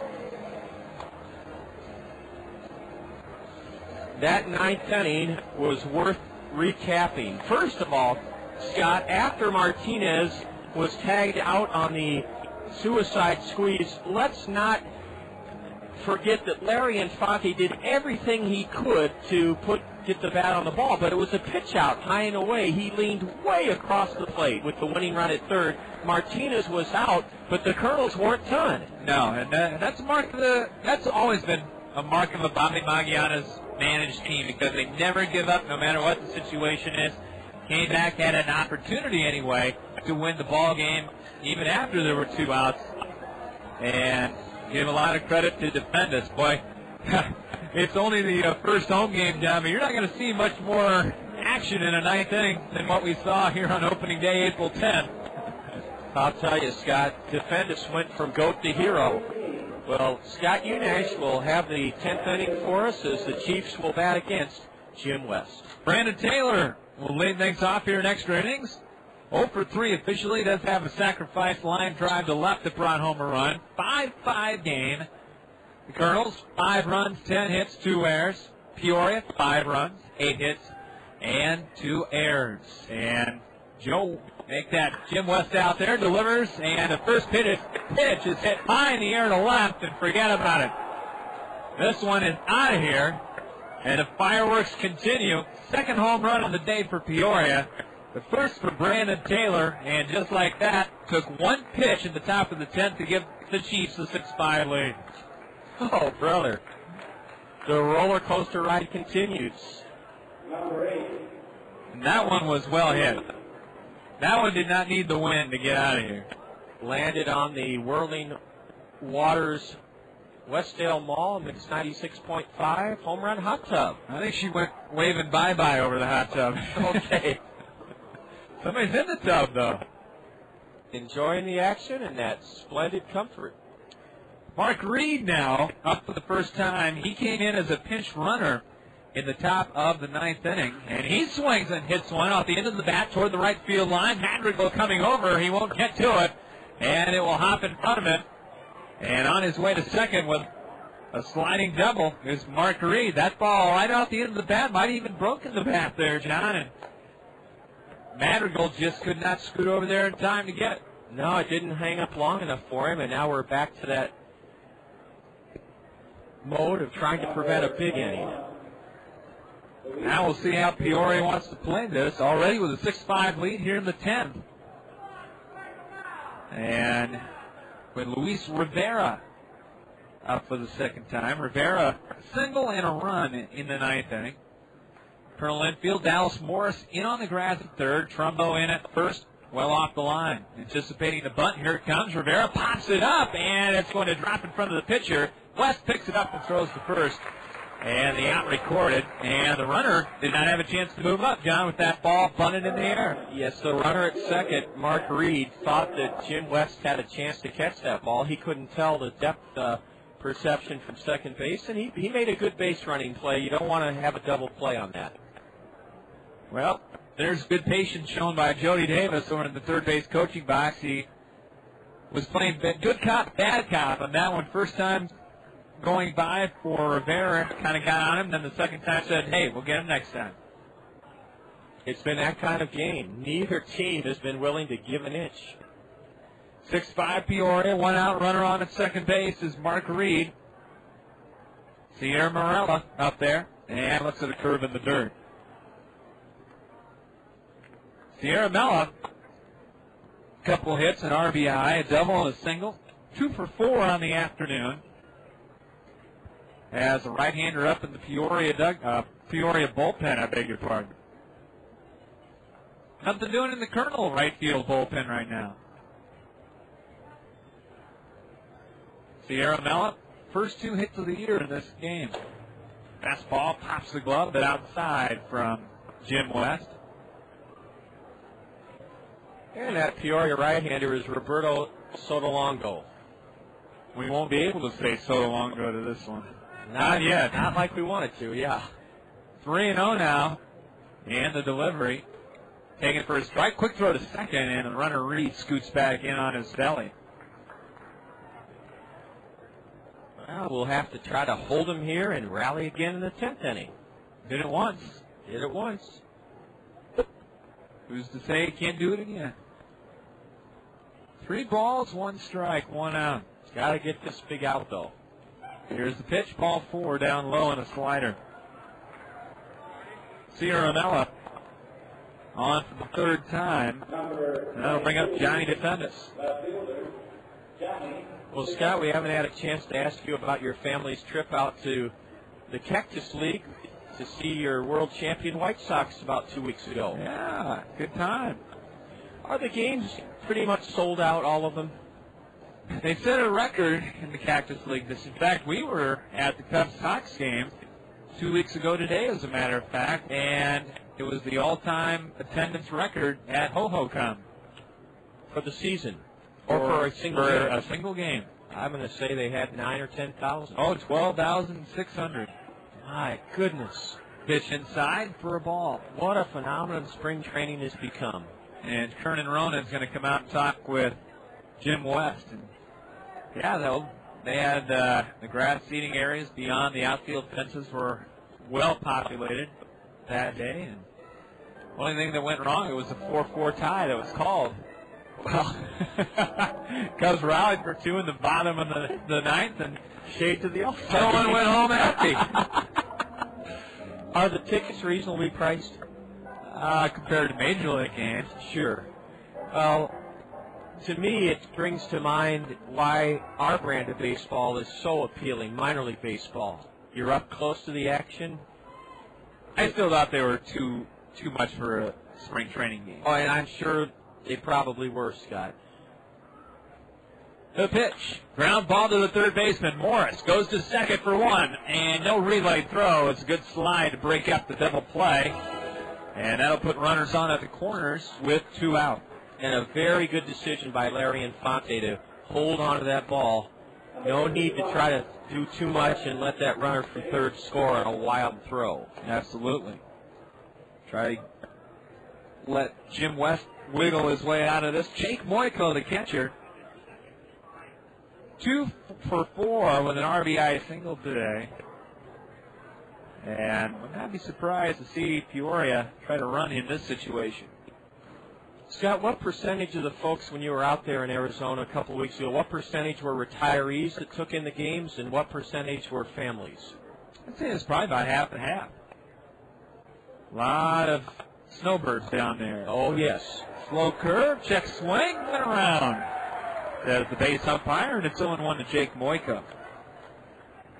Everybody was happy. A lot of folks get season tickets. A lot of folks just make their way around all of the Phoenix Valley area stadiums.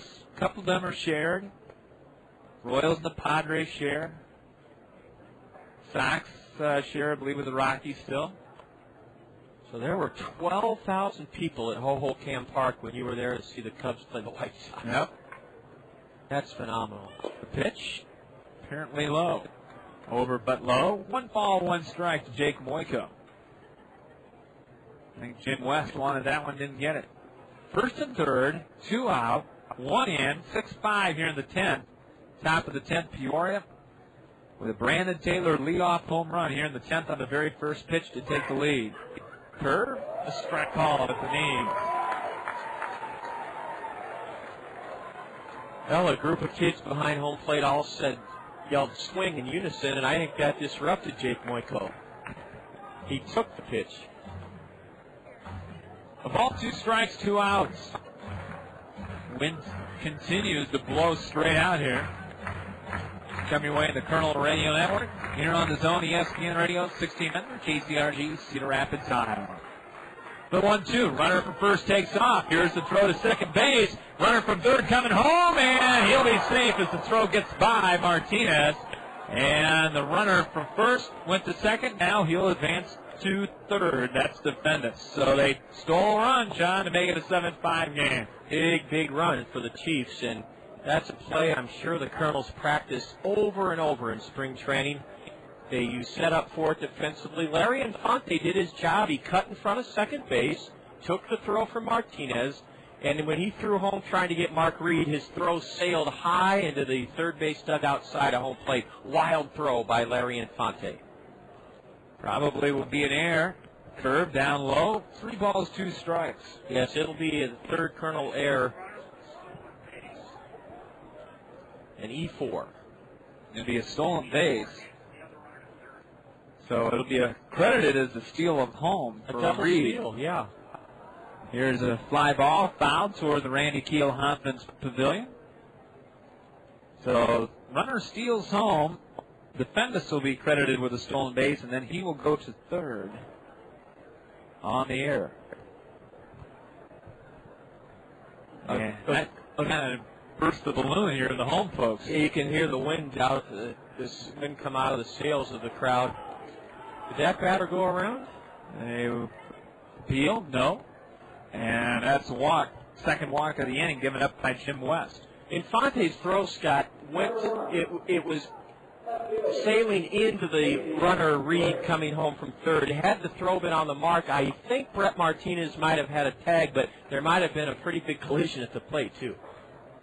Yeah, he was getting bore down upon by Mark Reed. First to third again, 2 out, 7-5 now. Peoria leading here in the top half of the 10th inning. Second extra inning game for the Kernels this year. Greg, number 9 hitter, shows bunt. Here's a quick toss to first base, and they got him! Jake Moiko picked off at first base. And maybe that will be the spark that gets the Kernels going for the bottom half of the 10th inning. But Peoria comes up with 2 runs here in the top half of the 10th inning. 2 runs on 2 hits, an error, couple of walks, and Peoria leaves a man on. They've left 6 on. We'll head to the bottom of the 10th inning. It's Peoria 7, Kernels 5, and you're listening to Kernel Baseball on the Kernel Radio Network. Reading stimulates a child's imagination, increases their mastery of subject matter, improves their spelling and vocabulary, and opens up new roads of discovery. That's why Toyota Financial Services, the Gazette, and the Kernels are teaming up to encourage elementary students throughout the community to read. Kernels players will visit 38 elementary schools this spring to talk with students about the benefits of reading. Girls and boys will then be rewarded with nifty prizes for achieving reading milestones. Toyota Financial Services, the Gazette, and the Kernels, proud to stand behind our community's youth through reading. Next up, a musical taste of Dr. Pepper. It's a new spin on an old vibe from me to you. A tasty sip of Dr. Pepper for your ears, and it starts like this. I'm a pepper, he's a pepper, she's a pepper, we're a pepper, wouldn't you like to be a pepper? Now that's cool, but pepper is a little better. So let's slide in a taste of this. I'm a pepper, Right on.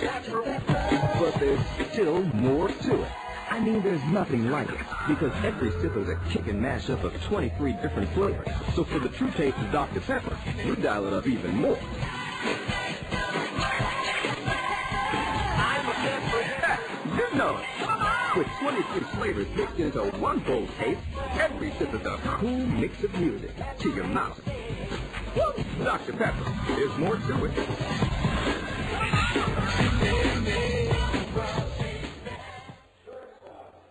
New pitcher on for the Peoria Chiefs to try to shut the door on this one. Roberto Sonalongo, native of Cuba, in there.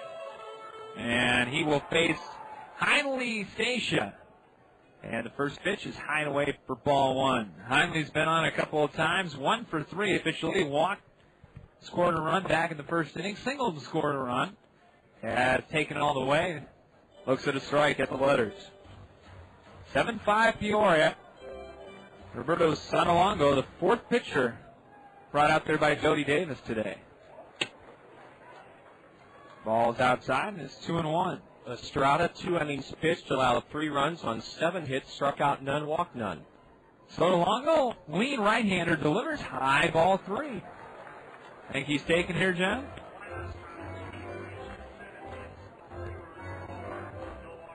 I think he's taking. We'll see. The 3-1. He is. And a strike at the letters. That'll put the count full. 3 balls, 2 strikes with Patrick Riley on deck. The 3-2. Swung on and lifted foul. The other way to Heinlein Stacia. We might get some evening games going here before we're done. Game started at 12:07. Swing and a high fly to right. Sierra Malella over to his right, and he puts it away for out number 1. Well, this was a 2-1 game going into the bottom of the 8th inning. The Kernels scored 2 to take the lead, 3-2. Peoria scored 2 in the top of the 9th to take the lead 4-3. The Kernels had 2 chances to win it in the bottom of the 9th. They tied it, and then Peoria scored 2 in the 10th. There's a foul to the left.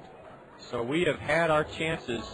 The suicide squeeze that backfired, and then defenders throwing out Larry Infante at the plate.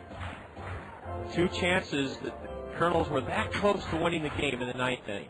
1 out, base is empty. The 0-1, broken bat, humpback liner up the middle, and it's going to be a base hit. Hit number 3 of the afternoon for Patrick Riley. Good-looking young ball player.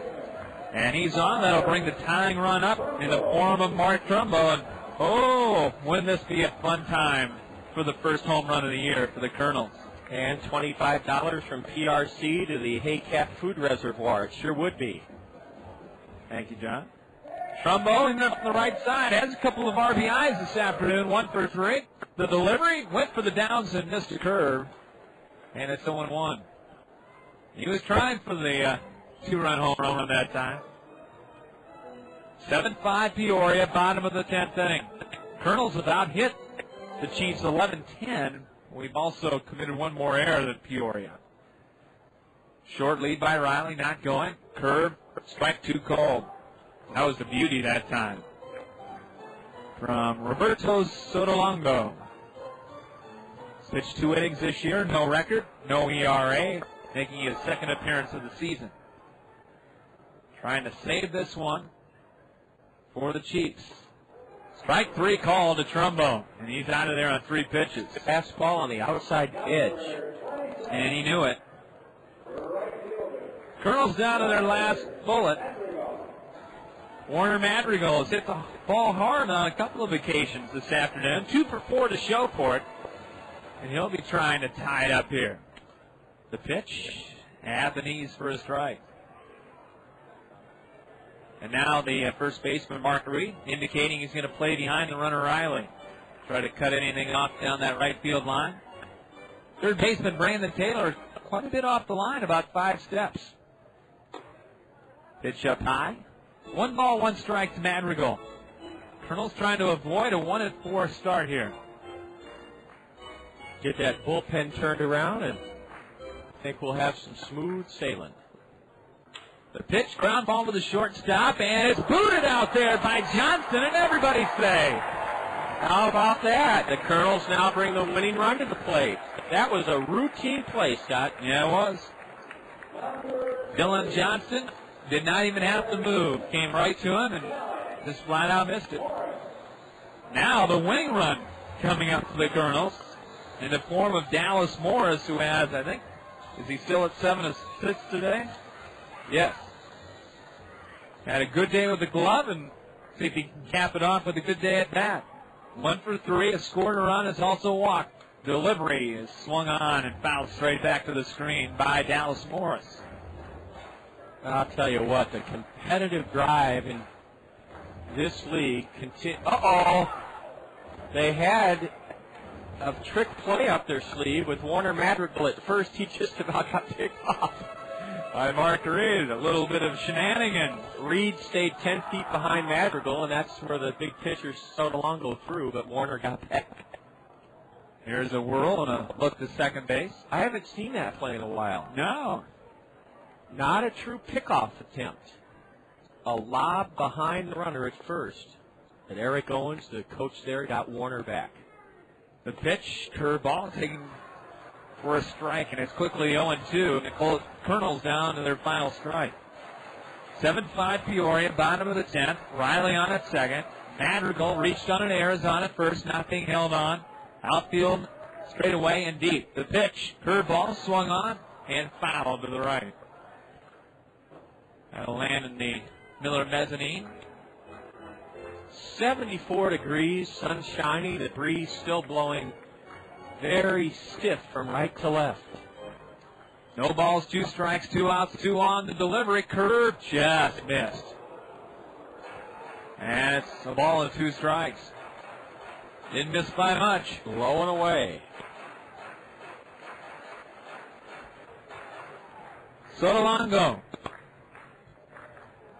trying to save it for Peoria. The 1-2 is a tapper toward third. Third baseman fields it, and on the run throws to first, and Peoria has won the ball game as Brandon Taylor throws out Dallas Morris to end a wild one here for the home opener for the Kernels.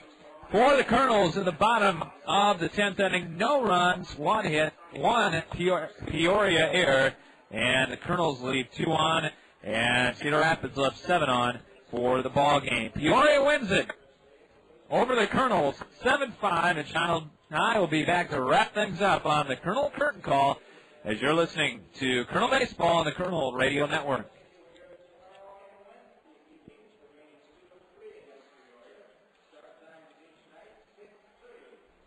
The hottest feature in beautiful Veterans Memorial Stadium is the coolest place. It's the Whirling Waters Home Run Hot Tub. How can you and your friends relax and splash it up from the most coveted spot at the ballpark? Simply register at Center Point in Westdale Mall and listen to Mix 96.5. If you're selected as the winner, you'll enjoy the ultimate entertainment experience. AquaJet Stream Comfort atop the left field wall in the Whirling Waters Home Run Hot Tub. Brought to you by Westdale Mall and Mix 96.5. It's unheard of. An industry first. A car and truck from the same manufacturer to win the coveted Motor Trend Car of the Year and Motor Trend Truck of the Year in the same year. And the award goes to Honda. Yes, the 2006 Honda Civic wins the Motor Trend Car of the Year, and the 2006 Honda Ridgeline wins for Motor Trend Truck of the Year.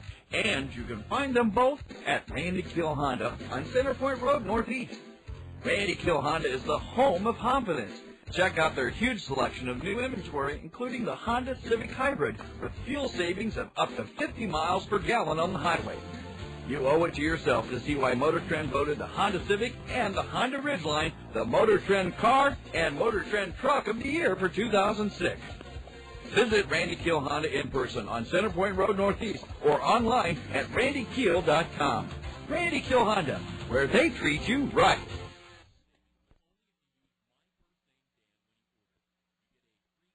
It's time for the Kernels Curtain Call. Now, with a game recap, a complete look at the State Farm scoreboard, and a look ahead to upcoming action, let's rejoin the voice of the Kernels, John Rogers.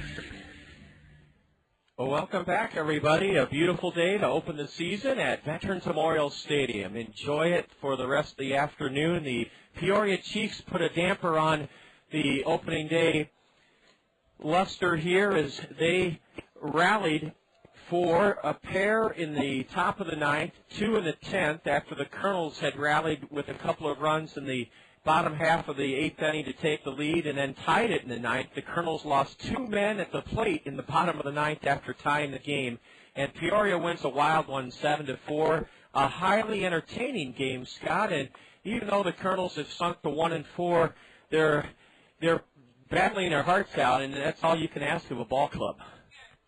Yeah, and it's early. You got to remember that. It's still early in the season. A lot of things can happen. Typical early season game. A little bit ugly at times.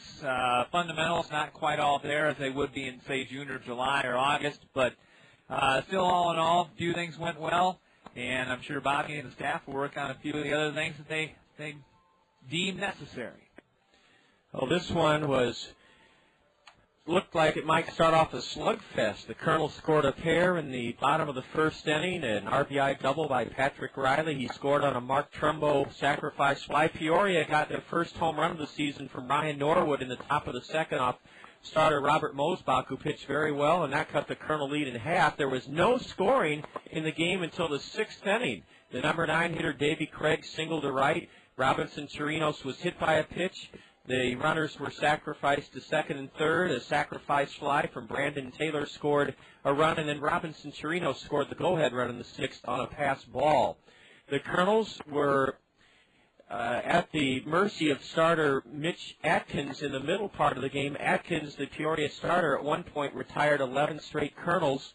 But the Kernels, give them credit, in the 8th inning with 2 out, they rallied past the Chiefs for a pair of runs. Heinle Stacia extended his hitting streak to 5 with a single to left in the 8th inning, and then Patrick Riley doubled over the head, or at the feet of Matt Ciamarella to score Station, tied the game at 2. Mark Trumbo broke in that base hit to left, gave the Kernels the lead 3-2. But then, Scott, we just couldn't hold that lead in the 9th inning. In fact, the Chiefs scored 2 runs on 4 hits. But the bottom of the 9th inning, that's where I want you to pick it up. The Kernels rallied to tie it and had a chance twice to win the game in the 9th inning. It was a strange 9th inning, John. It really was. Dallas Morris leading things off. Single to left field. Kind of hit a humpback liner up the end of the bat. They got it out there. He was sacrificed then by Madison Edwards over to second base with 1 out. And then Brett Martinez single to left field, and the ball got away from the left fielder Johnny Defendus, and that scored Morris all the way from second base, and that tied the game. But Martinez on at third with 1 out. Very first pitch to the next batter, Larry Infante. It was suicide squeeze time for the Kernels as Bobby Magallanes put on the squeeze play. And give Jody Davis a lot of credit in the Peoria dugout. He smelled that coming and called for the pitch out. And dead to rights was Brett Martinez coming down the line at third base. He was tagged out. Looked like that would be it, but then Infante laced a double to right center field, and Brad Kuhn came up in a solid liner to left field. And Johnny Defendus made up for the 2-base error that tied the ball game by throwing out Infante at the plate. And that sent us to extra innings. Peoria then took the lead on the very first pitch at the top of the 10th inning. A solo home run by third baseman Brandon Taylor to make it 6-5. Then they got an insurance run after that. Mark Reed with the double down the right field line. And then he was brought home on the back end of a double steal attempt on a first and third situation as the Kernels could not get the runner going from third to home, and then allowed the other runner to move to third base on a throwing error by Infante. And then Kernels had a little bit of a rally going in the bottom of the 10th inning. They got a man on with 1 out and had 2 on with 2 outs after an error by shortstop Dylan Johnston. But it was Dallas Morris grounding out to third base to end the ball game. And the final line score, the Chiefs 7 runs, 10 hits, 3 errors. They left 6. The Kernels 5 runs, 11 hits, 3 errors. The Kernels stranded 7. The winner was Jesse Estrada, 1-0. The loser was Jim West for the Kernels, 0-1, and a save for Sotolongo is first. The game took 2 hours and 43 minutes before 2,272 here on opening day, a lovely Monday afternoon. Scott and I will take a time out here on the Kernel Curtain Call, and when we return, we'll enjoy the PRC Kernel Play of the Game. This is Kernel Baseball on the Kernel Radio Network. Next up, a musical taste of Dr. Pepper. It's a new spin on an old vibe from me to you. A tasty sip of Dr. Pepper for your ears, and it starts like this. I'm a pepper, he's a pepper, she's a pepper, we're a pepper, wouldn't you like to be a pepper? Now that's cool, but pepper is a little better. So let's slide in a taste of this. I'm a pepper, Right on. But there's still more to it. I mean, there's nothing like it, because every sip is a kick and mash up of 23 different flavors. So for the true taste of Dr. Pepper, we dial it up even more.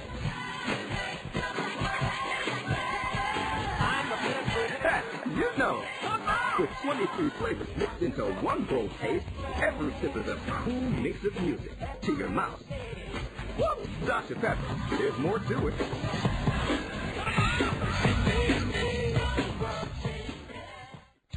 Your home is a place for savoring all the good things in life. It's a place for celebrations. It's a place where memories are created. To make sure your home is properly insured, visit Sheets Forest Draper in Marion, your professional Pekin insurance agency. Sheets Forest Draper will give you all important details about homeowners insurance with complete coverages and surprisingly affordable rates.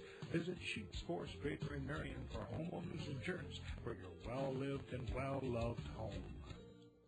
We're back with you on the Colonel Curtain Call. We're 2,272 strong. Saw a seesaw battle in the final couple of innings. Peoria prevailed 7-5 here today. Time now to enjoy our PRC Colonel play of the game. Brought to you by PRC. If you're looking for a career opportunity with a company with a great heart, contact PRC at www.prcnet.com. A job at PRC is a job you'll love. Competitive pay and a flexible schedule, paid training, 401k retirement savings plan. PRC also provides you with medical, dental, vision, and pet insurance, plus life insurance. Life Essentials benefits at PRC. In the eighth inning with 2 out, Heinley Statius singled. He's now hit safely in 5 straight games for the Kernels. Patrick Riley tied the game at 2 with a double down the right field line. With 2 out and Riley at second in the bottom of the 8th, Mark Trumbo came to the plate. Here's our PRC Colonel play of the game.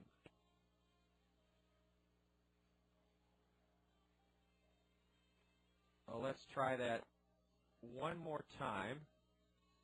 And I think I know, yes, let's do this. We're still getting all the little idiosyncrasies down on this self-produced broadcast, Scott and I, and let's try it again with Mark Trumbo at the plate, our PRC play of the game. With a rather high number of strikeouts last year, but he is really concentrated on getting the bat on the ball. I'm sure they worked on that during Winter Ball. A curve and a broken bat over into shallow left. It's moving to goal for a base hit. Patrick Riley scores, and the Colonels lead it here in the 8th inning, 4-3 on a broken bat. Looper dumped in front of Johnny DeFendis on a 2-strike pitch to Mark Trumbo. Yes, the Trumbo base hit gave the Colonels a 3-2 lead after 8 innings, and the bullpen wasn't quite up to holding the lead here this afternoon. The Colonels, though, fought valiantly down the stretch before bowing to Peoria here in the home opener, 7-5 Chiefs. That's our PRC Colonel play of the game. Scott and I will return in just a moment here on the Colonel Curtain Call, and he'll have a complete look at the State Farm Major League scoreboard here on the Colonel. Savings Bank is paying you to come to the ballpark every Wednesday this season. You heard right. Fairfax State Savings Bank is paying you to come to Veterans Memorial Stadium every Wednesday this season. The first 750 of you Colonel fans to enter the gates before Wednesday's home game will receive an envelope full of money inside from Fairfax State Savings Bank. Each of those 750 envelopes will contain a greenback up to a $100 bill. Fairfax State Savings Bank, free money Wednesdays. Come early to line your pocket with cash. There's a lot you can do to satisfy your taste for Italian. You can marry one. Do you, Susan Smith, take Giuseppe Florentine? You can drive one. Or you can go to Zio Giano's and feast on Zio's homemade bread, pizzas, and pasta, authentically prepared as Zio Giano's famous Italian style. Zio Giano's for the hometown taste of Italy. Come to Zio Giano's, our pasta makes you Zio. Come to Zio Giano's for real Italiano. Come to Zio. The Chiefs winning the...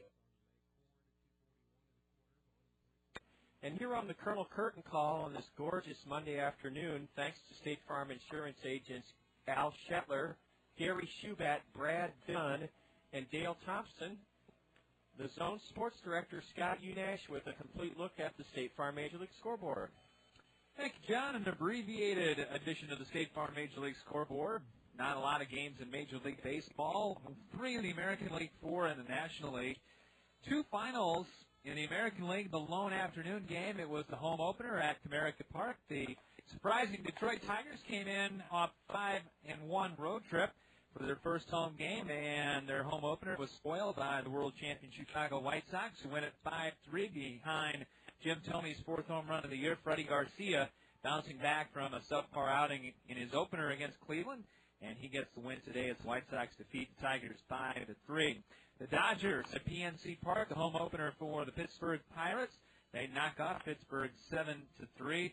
Pittsburgh got their first win of the year yesterday, but back on the losing track today as the Dodgers win it 7-3. During the 8th inning in Houston, as the Washington Nationals and the Houston Astros are tied at 3.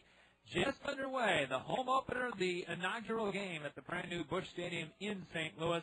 And no better team to bring in, I guess, than the Milwaukee Brewers, as they will re-inaugurate, if you will, the 1982 World Series that was won by the Cardinals. Cardinals and the Brewers just underway at the new Busch Stadium. We hope all the toilets are working.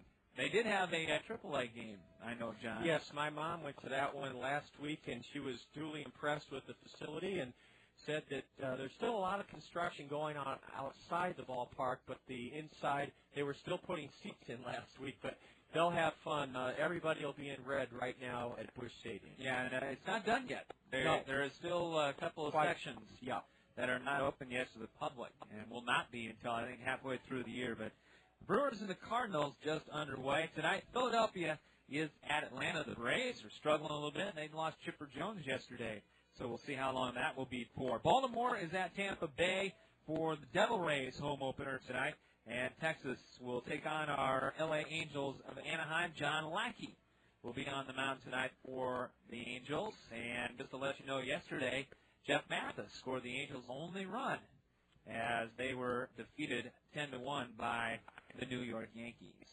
So that's what we have on the State Farm Major League scoreboard today. Thanks, Scott. Brought to us by State Farm Insurance agents Dale Thompson, Gary Schuback, Brad Dunn, and Al Shetler. Well, this afternoon it was a lot of fun. It was a seesaw game in the later innings, and Peoria wound up the victors 7-5. The Kernels and Chiefs will play Game 2 of this series, 7-5 Peoria in 10 innings, I might add. Game 2 is tomorrow. Fergie Jenkins will join us in the middle innings, a couple of innings with the Hall of Famer. He'll be here again to sign autographs for a fee, but that money will go to charity.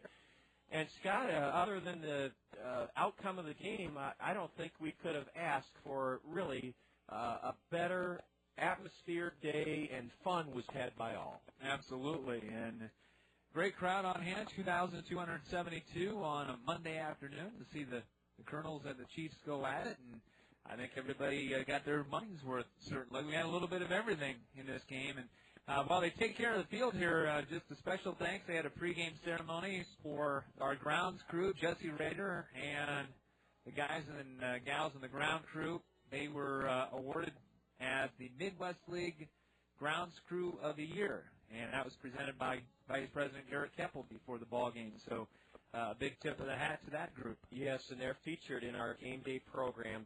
Very, very deserving, as Scott said. Well, tomorrow evening we'll have the Kernel Radio Network for you on K-Memory, right, Scott? That's right. On 1450, 610 South Slope Communications Triple Play Show time. 7-5 Peoria in 10 innings. Thanks for being with us. It was a real pleasure being with you this afternoon. Now, just to let the folks know, John, they're going, Scott, how are you going to get back to the studio to do your show? We're going to have ESPN and the Sports Bash on today, and probably going to do that for the home games at home this year because we don't know how long they're going to take or how short they're going to take. So it's just easier to plan ahead that way. Yes. And not have any contingency plans in case we go over. So we'll have the Sports Bash, and we'll be back with the 19th hole tomorrow at 3. And, Scott, thanks for that programming update. That was a good heads-up for all of our listeners. For Scott Unace, John Rogers wishing you a great rest of this glorious Monday afternoon. Final score again in 10 innings, Chiefs 7, Kernels 5. We'll greet you at 6:10 tomorrow on the Kernel Radio Network on 1450 K-Memory. You're listening to Kernel Baseball in the Zone on the Kernel Radio Network, and so long, everybody.